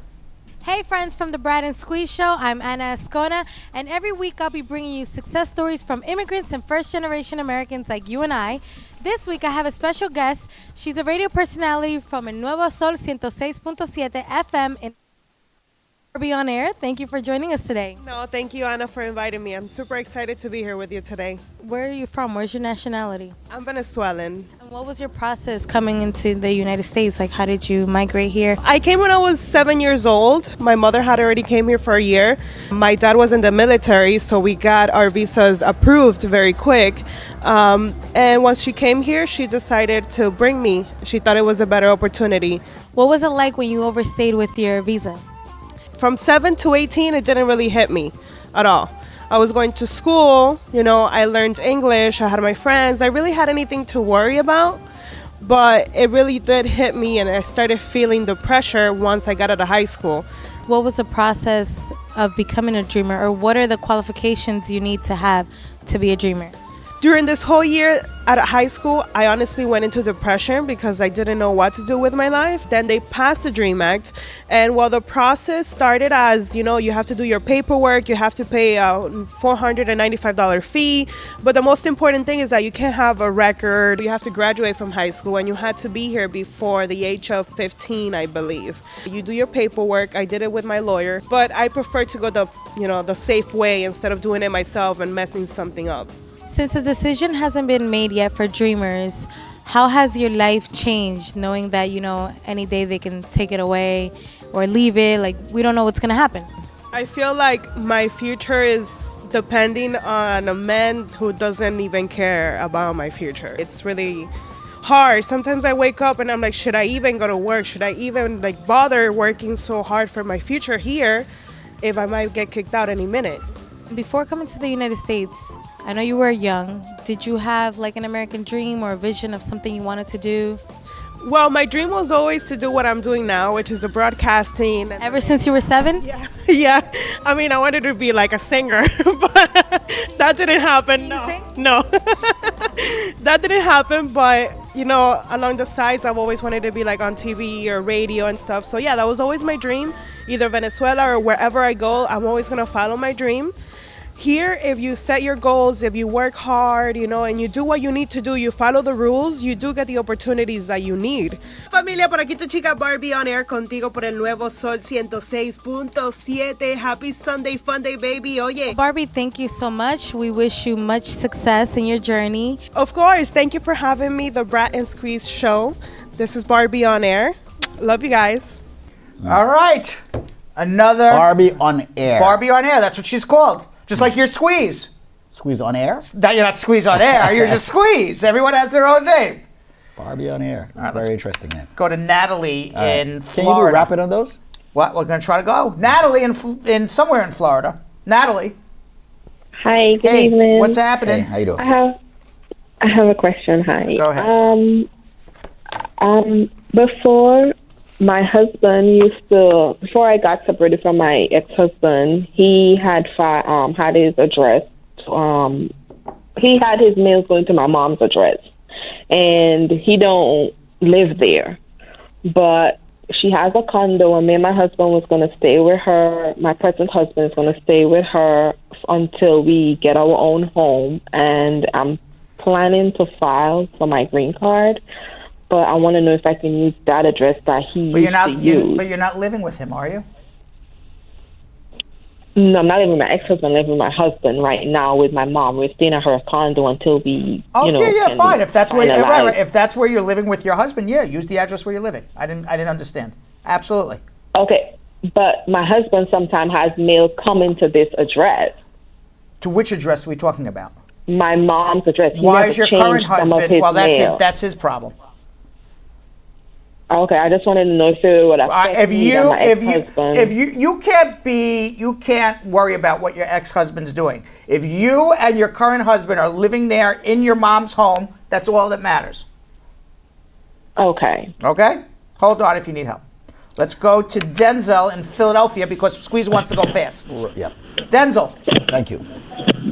Yeah, hello? What's up? Hey, Denzel. Hey, what's going on? Yeah, I have a question to ask. You go ahead. Basically, I'm a permanent resident. Mm-hmm. I came here when I was 6 years old.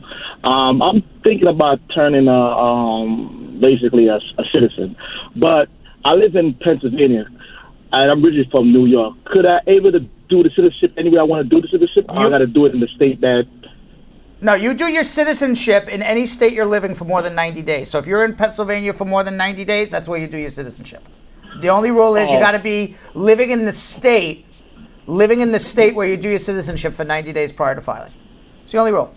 Okay. I have a next question. What? Of course. Yeah.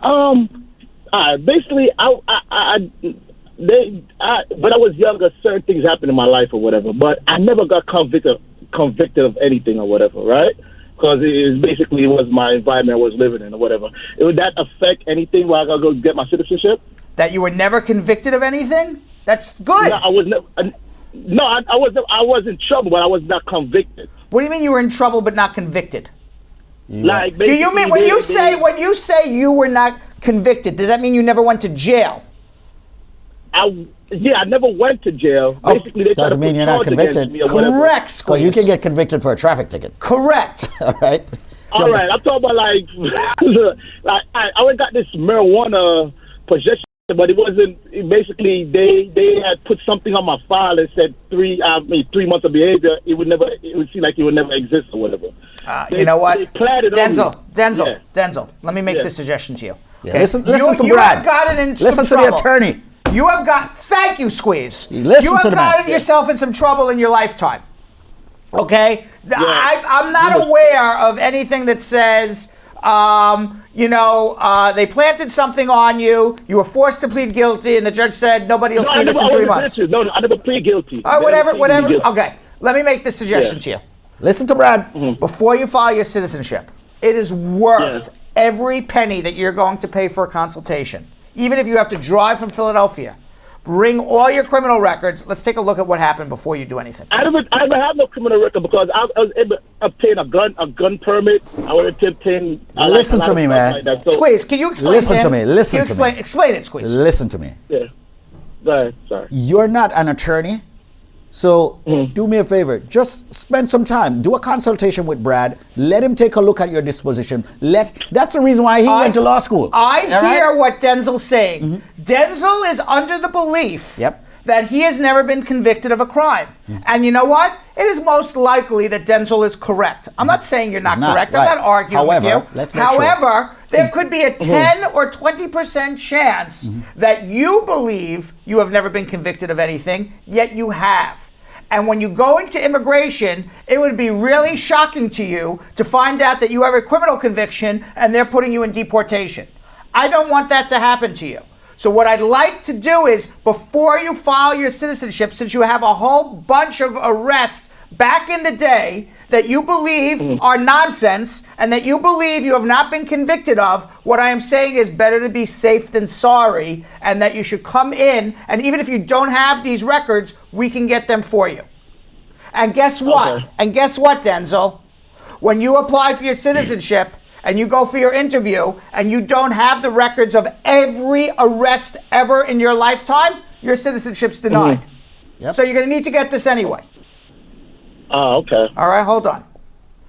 1-800-529-5465. Once again, folks, got to remind you to spread the word that we're here each and every single weekday at 5:30 p.m. until 7:30 p.m. So get your questions in there with Kim. Get your questions in there by calling 1-800-529-5465. It's the Brad and Squeeze Show, which is powered by USA Credit Repair. Look them up on the World Wide Web. Also, of course, we got to remind people that there's a criminal defense department here. Correct. All right. There's also a personal injury department. Correct. A tax law and a family department. So divorces, child support. Make sure you give this full service law firm a call at 1-800-529-5465. We're two good looking guys sitting in a studio for 2 hours, no food, no drinks. We're working hard for you. We're putting in the grind. Can they share, since we're grinding? Some food? Share food? No. What I want people drinks? to do, listen, the Brad Squad and Team Squeeze, we're saying thanks. I'm saying thanks. Because without you, this would not have happened. Without you, we wouldn't be here. Correct. You understand? Without you, the show would not have been successful and is growing in leaps and bounds, exponentially. So do me a favor and share with everyone out there. Walk and tell people, shout and tell people, and also right there on the Facebook page, make sure you just share with everyone. Tamika says, Squeeze, you're just hungry. All right, Mel Stroudsburg. I'm sorry, it's not Mel Stroudsburg. It's Mel from Stroudsburg, Pennsylvania. Stroudsburg. Mel? Yes, I'm sorry. I'm going to have to call back. My baby just woke up. Oh, I'm sorry. Yeah, It's that's okay, very no problem. important. Okay, so let's go to Simone in Pompano Beach, We got to Florida. remind people, I'm looking for a second job, so babysitting is one of them. Babysitting's good. Dog walking too. Yeah, Uber. You could also be the guy at the newspaper stand. Yeah. I saw a help wanted at the newspaper stand on the corner. Okay, Simone in Pompano Beach, Florida. How are you? I'm good, thank you. What's up? Uber. I have a quick question for you guys. Yeah. I have a family member that's married to a permanent resident, and she has a pending citizenship application. She hasn't done her interview yet. I want to know if I should or have him go ahead and file the I-130. Yes. Yes. Okay. Okay, hold on. We'll help you. Okay. Let's go to Jody in Atlanta, Georgia. Jody. Hi, good evening. Hi, Jody. Pleasant good evening to you, Jody.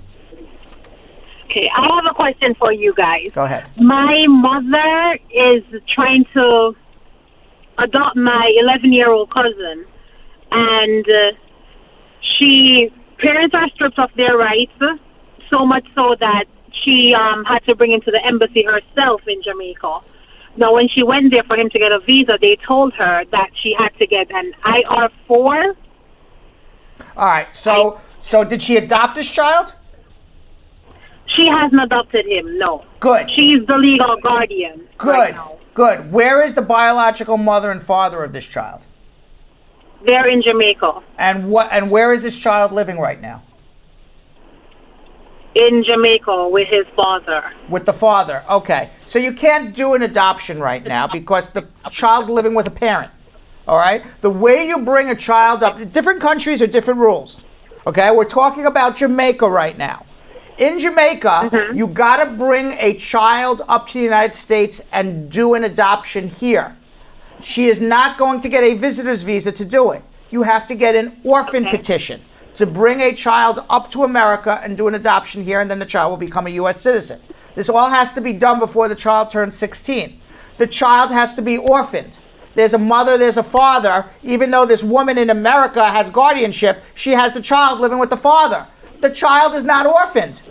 Child's being raised by the father. Now, if this woman were to go down to Jamaica and do an adoption, the father would have to sign off on the adoption because that's where the child's living. Guess what? Now the child's definitely not orphaned, which is why I said, good, I'm glad she didn't do the adoption in Jamaica. What has to happen is, and I don't know if this is even reality or not, but hypothetically speaking, this child has to be living somewhere else and be abandoned by the mother and father. Other than that, you can't get through. I'm not telling the father to go abandon his child, but I don't know if this is a possible case. The mother should come. The mother should have a phone consultation with us, or not the mother, the guardian up here. Okay, but the child has to be abandoned by the parents, or the parents have to not be able to support the child, or the parents have to be dead. And then you file an orphan petition to bring the kid up here. And the parents have to be stripped of their parental rights in Jamaica. There's an entire process. It's not, I can guarantee you that the woman who's the guardian here has no idea what she's doing because she went down to try to get the child a visitor's visa. She doesn't have the first clue what to do. So hold on one second. Okay. Why do we have so much background noise? I think something is open. No. That was her. A mic open. No, that was her call. There's still a mic. No, there's still. Oh, it's Jill in the booth. Yeah, they got her. Jill has to shut her mic off. It's like blowing in my ear. Let's go to Jennifer in Athens, Georgia. Jennifer. Hi. Hey. Yes, Yes, can you hear me? Yes. Yep. Okay, yeah. I have a question. Yes. Basically, my husband, he recently got a DUI, and the thing is, he's not legal. We are married. We've been together since November 2017, and we have a son now. He's 3 months old, and we have a lawyer, and the lawyer says he thinks he won't get the DUI. He'll get a reckless driving. And the bad thing is, he has 7 charges of no license. And well, he has to. You got 2 problems. One, he's got a moral character issue. So even if he gets reckless driving, he's been arrested for DUI. He's been arrested for 7 times without a driver's license. You got to file an adjustment. And you live in the worst city in the world to file an adjustment with arrest, Atlanta, Georgia. Yeah. Okay. So his papers. Yeah, you got to be able to prove. You got to be able to prove that he is a person of good moral character. Driving 7 times without a license, and then driving 7 times without a license, and then the 8th time getting arrested for a DUI, even though if it turns, immigration's going to say, dude, what are you doing? I don't think you're a good person. I know. Okay, so I would be very, very, and it's because it's Atlanta, Georgia, and I know how they think in terms of, I'm not saying everyone in Atlanta, I'm saying the immigration service. How they think? I know how the people in immigration think in Atlanta, Georgia, okay? And they think with the idea that we're going to deny rather than approve.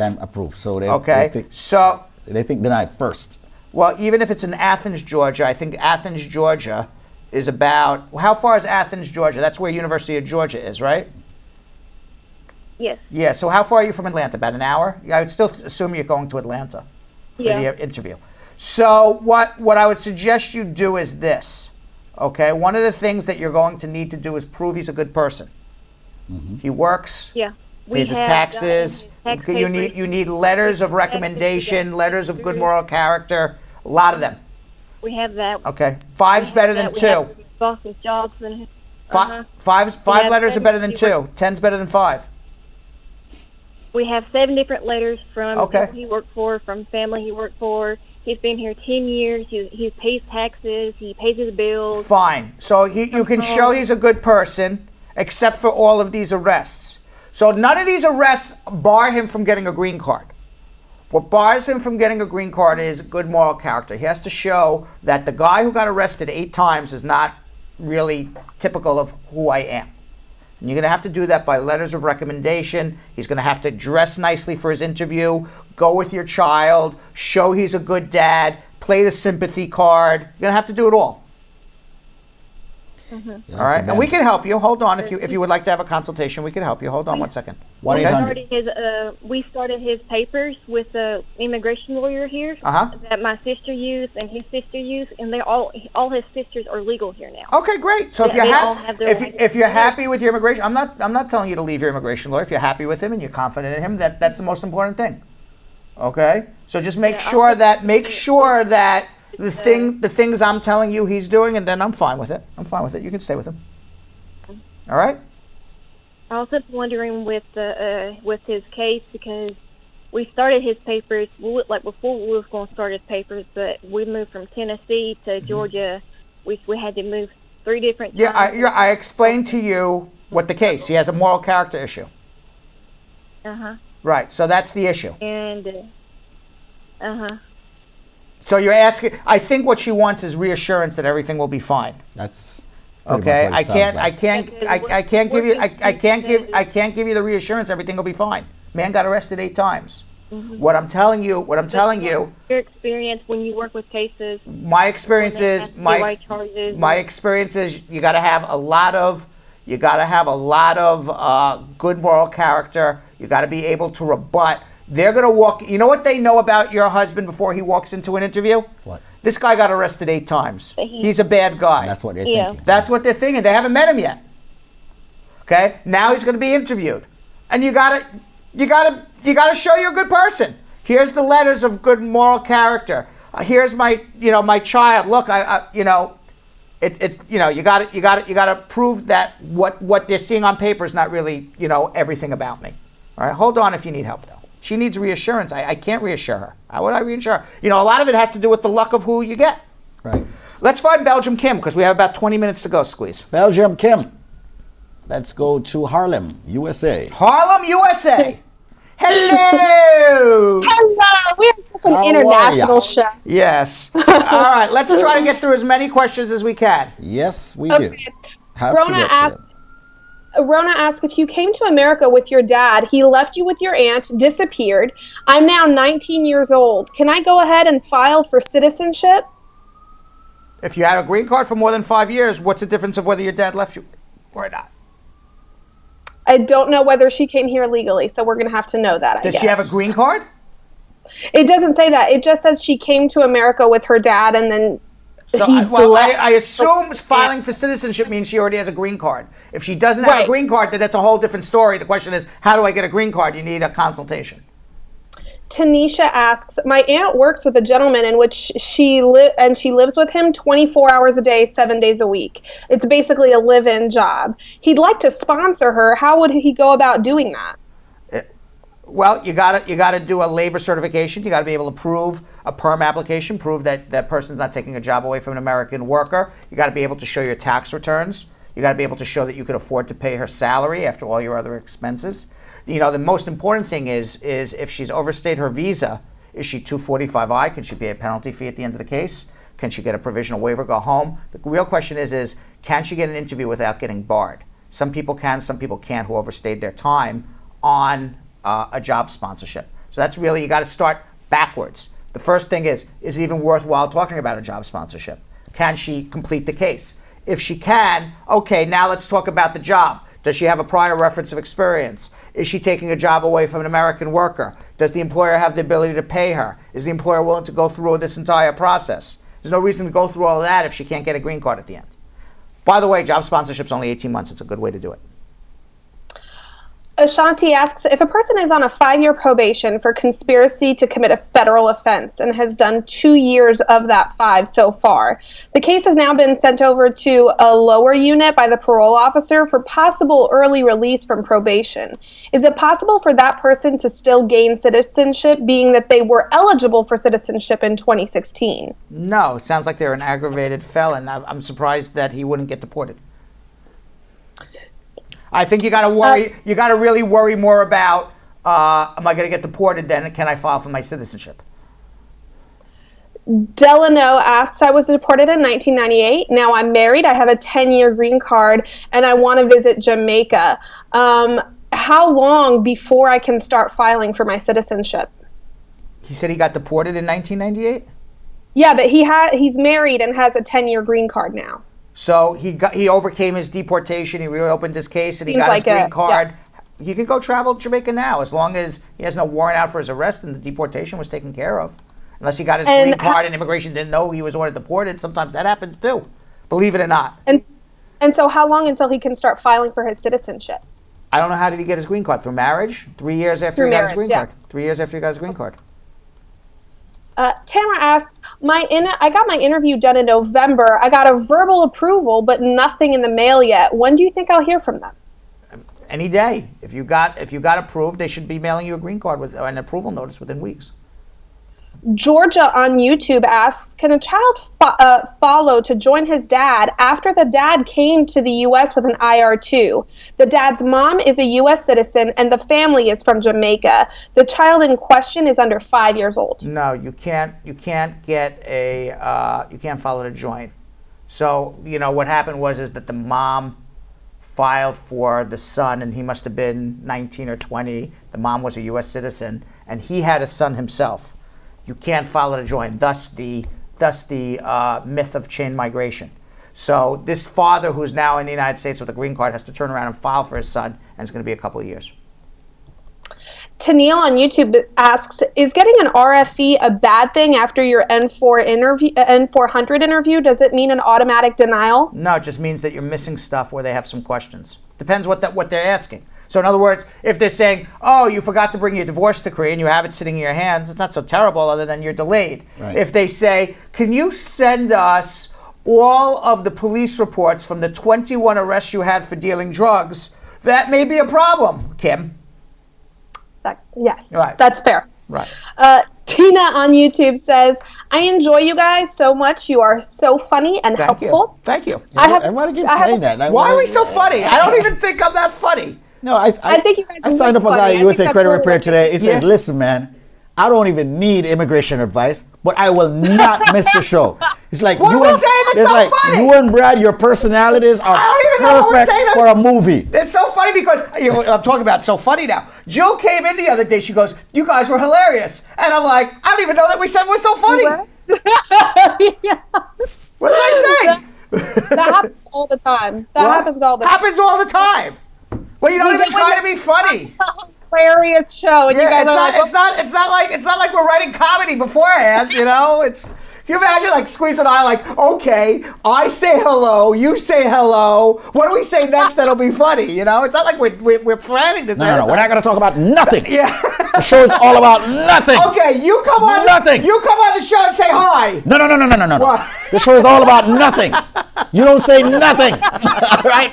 Nothing. We just look at each other. Nothing. All right. Anyway, let's get some more questions in. Tina on YouTube says, who stated that you guys were in fact so funny and helpful. Yeah. Says, I have a question regarding my mom. My sister is a citizen and she filed for my mom in December of 2016. How much longer do you think my mom has? Sister filed for mom in 2016? The mom should be here. If the sister filed, she's a U.S. citizen. It shouldn't take more than 2 years. It should take a year. Yeah, December. Yeah, mom should be here. I don't know what the delay is unless I look at the case, but mom should be here. Maybe they should call us. Nesta asks, my daughter received her I-130 receipt, but she got accepted to Miami-Dade. Do you think it's okay for her to go to the U.S. Embassy and apply for a student visa? She can, but most likely will be denied because she's already shown an intent to get a green card with the I-130. Nika asks, is age difference a problem when looking about getting your papers in the U.S.? I'm assuming a green Marriage? card through. Yeah. Is it a difference? It's certainly the age difference doesn't help. It certainly raises eyebrows that if you're like, 60 years old and you're married to a 19-year-old, what's going on here? That doesn't mean that a 60-year-old can't fall in love with a 19-year-old, and doesn't mean it's not a real bona fide loving marriage. It's just expect a little more inquiry into the marriage. Julian says, I'm in Antigua and I don't have any business listening to you guys, but you guys are more entertaining than most TV shows. Thank you very much, Julian in Antigua. And let me tell you something. I have some business going to Antigua. It's a beautiful place. Yes. I have more business in Antigua than he has in here in New York. Yep. We're going to go see Julian Yes. and give Maybe we could do a live show from his home. That would be nice, right? Hey. Yeah. Exactly. Oh, now I have to say this just because it reflects well on me. Georgia said It reflects well on me. That's very nice. Yeah. It's because she said that you guys were so funny because the chemistry is so good between you guys. There are good hosts. And Kim is the smooth one. Yes, Kim's the smooth one. You know what it is? You've got one, you guys. No, seriously. You've got two smart guys sitting in a room and they have things in their head that they want to put over on each other in a neat way. One is a lambaster, and one is got that stealth mode. That stealth mode, like, let him lambast all. He who laughs best. That's right. But anyway. Squeeze does like the Jedi mind trick on me. Yes. Okay, Tiffany. By the way, I'm putting this out there because it will start a war, and probably the Brad Squad and Team Squeeze is gonna go at it with this. What are you gonna put out? But I'm telling you something. Mm-hmm. If I am here for more than a week and I don't start seeing 500 food coming in, and hold on, and I walk off the show. No, and I walk off the show. Well, nobody complains. Can you imagine? You're gonna have one angry black man on your asses if you don't get me food. Wait, can you imagine we're doing this and all of a sudden, like, Squeeze brings in, like, the steamed lobster. He has, like, a lobster bib on. He's, like, cracking lobster. Continue the show. Dipping it in the butter. Nobu is right there. Continue the show. I'm just having some lobster. Imagine all of a sudden he has this big lobster bib on. That's what I'm, like, picturing him. He goes, you guys go do this rapid fire thing. I'm going to eat my lobster now, All you hear is the cracking, like, on the side. Exactly. I'm like, and then Squeeze is like, hey, can you pass some pepper over? I'm like, what? But most TV shows, you go there, you go outside, you see some donuts at least, some coffee, some tea, something. Like, you have to, like, in the middle, like, Squeeze is like, you gotta eat. Oh, there's dinner. Hold on. There it is. Let me show you what.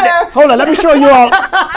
Let me show you all what they gave me. I walked in the studio. Okay. After walking a few blocks, freezing. They said, by the way, Squeeze, here's your dinner. Jill, can you check Squeeze's contract and see? And can you put check water. Squeeze's contract? And I'm like, 1 second. Can you check Squeeze's contract and see if there's attorney, a food provision in can't his even contract, buy. please? And I don't remember the food provision being negotiated. You need to start using that word friend. He gets, you know what he is? He's hangry. You ever hear that word, hangry? He's hungry and angry at the same time. He's hangry. And you know what's really surprising, and the Brad and Squeeze Show viewers may not know this, but you're the hangry one. I do get the hangry. Yes, you're an extremely hangry human. I am a hangry person when I'm hungry. That is very true. Yes. That is very true. So you know what I did? I went out. You know what I did is before the show started, so I wouldn't get hangry.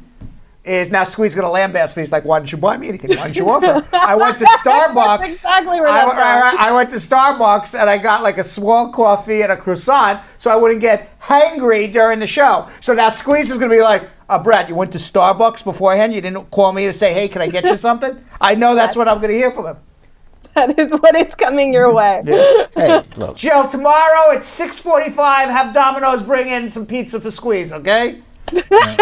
When I don't show up for the show, Domino's guy just shows up. I will be providing. My doctor will be calling him. Mr. Aniki cannot come to the show. He's a little bit deficient right now.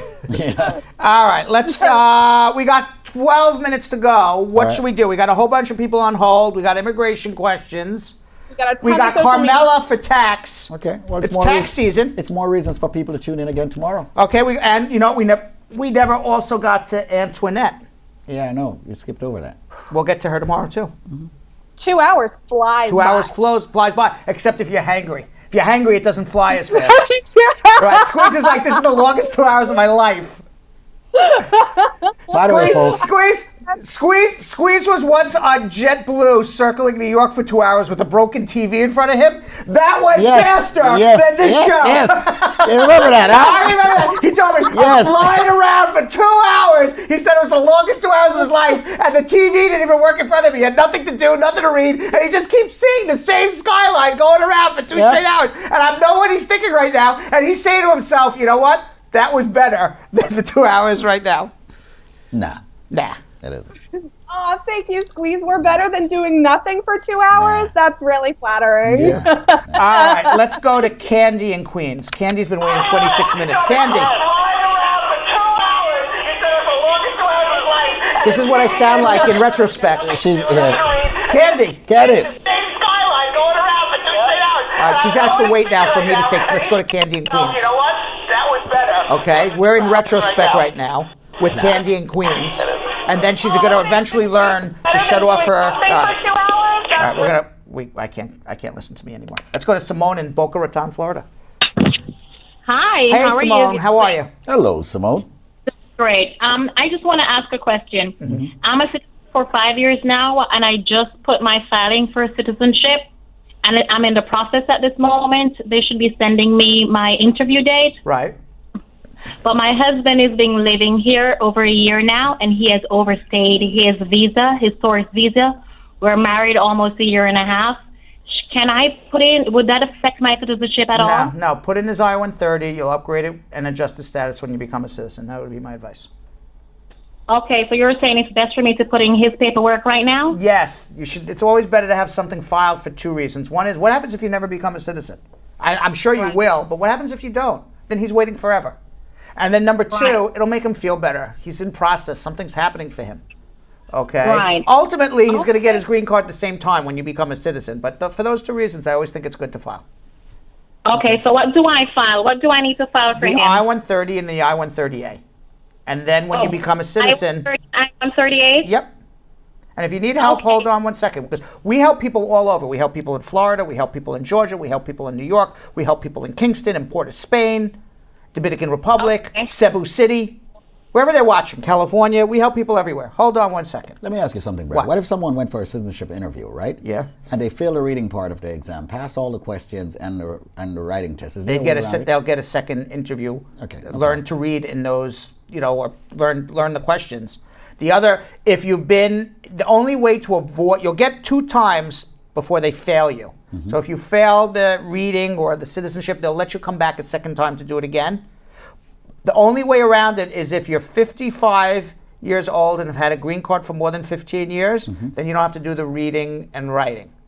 Or if you can show some sort of medical condition why you can't read and write or take the test. Like you're mentally deficient. What about dyslexia? No. Yeah, you answered that question years ago. Yeah, like you have to be literally mentally deficient. Literally mentally deficient. I'm saying it nicely. Okay. Yeah, but you'll get it. All right, no problem. All right, let's go to Shireen in Bowie, Maryland. Okay. Bowie, Maryland. Shireen. Hi. Hey, Good how are you? evening. Good evening. I'm doing great. Nice listening to you guys. Thank you. It's a pleasure. You're welcome. I have a question. I came from Jamaica 2014 with my 3 children. Right. We have a 10-year visa, but I don't know how to go about getting our green card. What's your advice? Well, I think, the question of how do I get a green card is never going to be answered in this show. And the reason is there's so much information and background I need to find out about you. It would take about 30 minutes or so just to find out all your background before we can even discuss options. And some of the background questions I'm going to ask you may be personal. You don't want to share them with the entire world. So in this particular... And I'm married as well. Oh, good. And so at this No, point, I'm not married here. My husband is in Jamaica. I get it. Because if you were married to a U.S. citizen, you would have called up and said, I'm married to a U.S. citizen. What should I do? That's a different story than how do I get a green card? So what I would suggest you do is this. Stay on hold. We can have a phone consultation any day you'd like. Okay? And we'll talk price. Okay. All right. So let's go to, it's Seaman or Samin? Is it Samin? Samin. Simone? Yes. No, Samin? Samin. It's Samin, Yes, I hope. Samin. Yeah, Samin, you just okay. butchered the man's name I'm right sorry. there. I didn't mean to call you something else. My apologies. You can call me Sam. Anyway. Sam. Only on the Brad and Sam. Squeeze Show. Sam is better. Only on the Brad and Right, Squeeze Sam Show. is much better. Brad and the other gentleman, both of you. Other gentlemen. Yeah, only on the Brad and the Other Gentleman show. The other gentleman. This only happens on the Brad and the Other Gentleman show. It's Squeeze. Okay, let me tell you. Samin, before where are we you go from, further Samin? Sam? that I'm originally from Pakistan. From Pakistan. And I used to listen your show every time, which is really have great entertainment like all other your callers. They say that they are 100% right. I What do mean, you say, for example, if the people who they have get sick, get diseases about this immigration reason here in the United States, but when they call you, they get much better. That's right. That's how your program is. You want to know why? Because I'm giving real advice. I'm giving good advice. Exactly. And I'm breaking it down so people can understand. So what that does is it relieves your tension, 100%. it relieves your anxiety a little bit. True. Now, Brad, the reason I call you today, I just need to know a few questions. I'm from Pakistan, and I was married before my previous marriage with my ex-wife. I have 4 children with her, but I leave from there in 2005. I get here, and after 2009 or maybe 2010, I got married here. 1 second, you said previous wife. Where'd you get divorced? She sent me divorce by the family court from in city of Lahore in Pakistan. Okay, so you're divorced in Lahore. She divorced me. She divorced sent you. me the Okay, divorce fine. to her. Okay, so you're legally divorced. Okay. That was okay, the court good. order by herself. Okay. Anyway, so finally I get it. So then, after another few years, I got married here. So to a beautiful African American girl. Wonderful.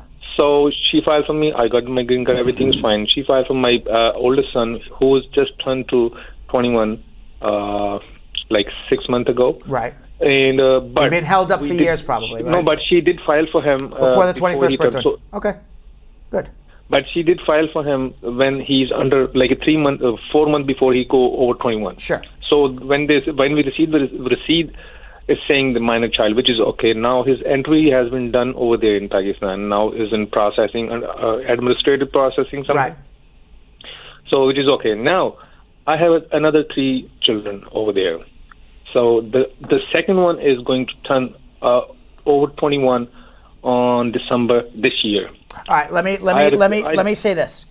As long as the I-130 visa petition is filed before the 21st birthday, they are considered under 21 for life. 100%. I understand. I know that. But my question is that my second child is already worth too much. So I talk about with my wife. We both talk. I tell my wife that to apply for him too, but she don't want to. She just not ready for that. Because she says too many children, blah blah. Because she already. All right, did so let me make this. Can I make a suggestion? Okay, and I hope she's listening. Just file the I-130. That doesn't mean that you have to complete the processing of the case immediately. As long as the I-130 is filed, you can delay this for years. But you have an I-130 filed before the kid's 21st birthday, so when the kid is ready to come, he can come. If she files for him, that's correct. If she files for him after 21, Trump may end people filing for their kids over 21. He may never come here ever. Right. So now, what I'm trying to ask you that I ask her. I mean, somehow she's not ready yet, and she don't want to do it. So my question is that, being a green card holder, being a lawful permanent resident, if I file for, he's going to wait. He's going to wait 7 years. 7 years, even if I file now. Yes, because he's going to turn 21. But what about? I heard that people they say they're going to send because my citizenship due on this year too. Well, if you file an I-130 visa petition for your son, and you become a citizen before he turns 21, and the I-130 is filed, then he's good. No, my citizenship due is on. I have to file on August. He's gonna be 21 by then. He's gonna wait 7 years. You got to get your wife to file for him.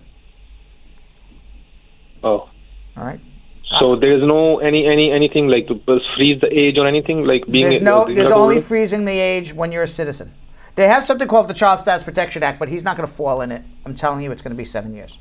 And now, after this guy just complimented me, and I say I reduce everybody's anxiety, I just raised his. Okay, but unfortunately, that's what it is. All right, Sam. Okay, so that means if I file for my son being a green card holder, it's going to take 7 years. Correct. That's for sure. Correct. All right. All right. Sorry about that. Thank you. No, that's okay. Thank you so much, and for all your help, and you guys, God bless, and you guys take care of yourselves, and hopefully I'll talk to you soon, okay? Thank you. Thank you. All right. All right, you're welcome. All right, Squeeze, we're coming to the end. 2 hours. Yep. Maybe you can get your lobster now. We didn't get through all our questions on Facebook with Belgium Kim. We did not get through all our questions here. We left about 15 people on hold. I'm sorry. We will be back tomorrow at 5:30.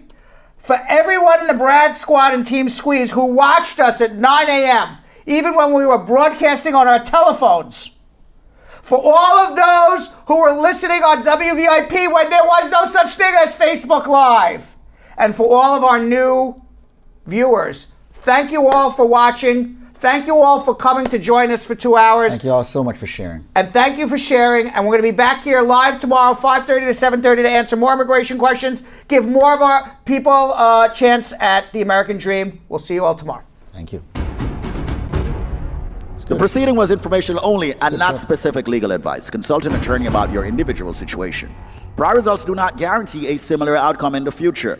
To make an appointment with the Spar and Bernstein law firm located at 225 Broadway in New York City, call 1-800-529-5465. That's 1-800-529-5465. Easily remembered, 1-800-LAWLINK. That's 1-800-LAWLINK.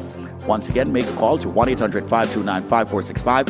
And of course, link up with the law offices of Spar and Bernstein located at 225 Broadway on the 5th floor. If I were you out there, make the call, make the link, make the connection, make it Spar and Bernstein. 1-800-LAWLINK. That's 1-800-529-5465.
What are you doing?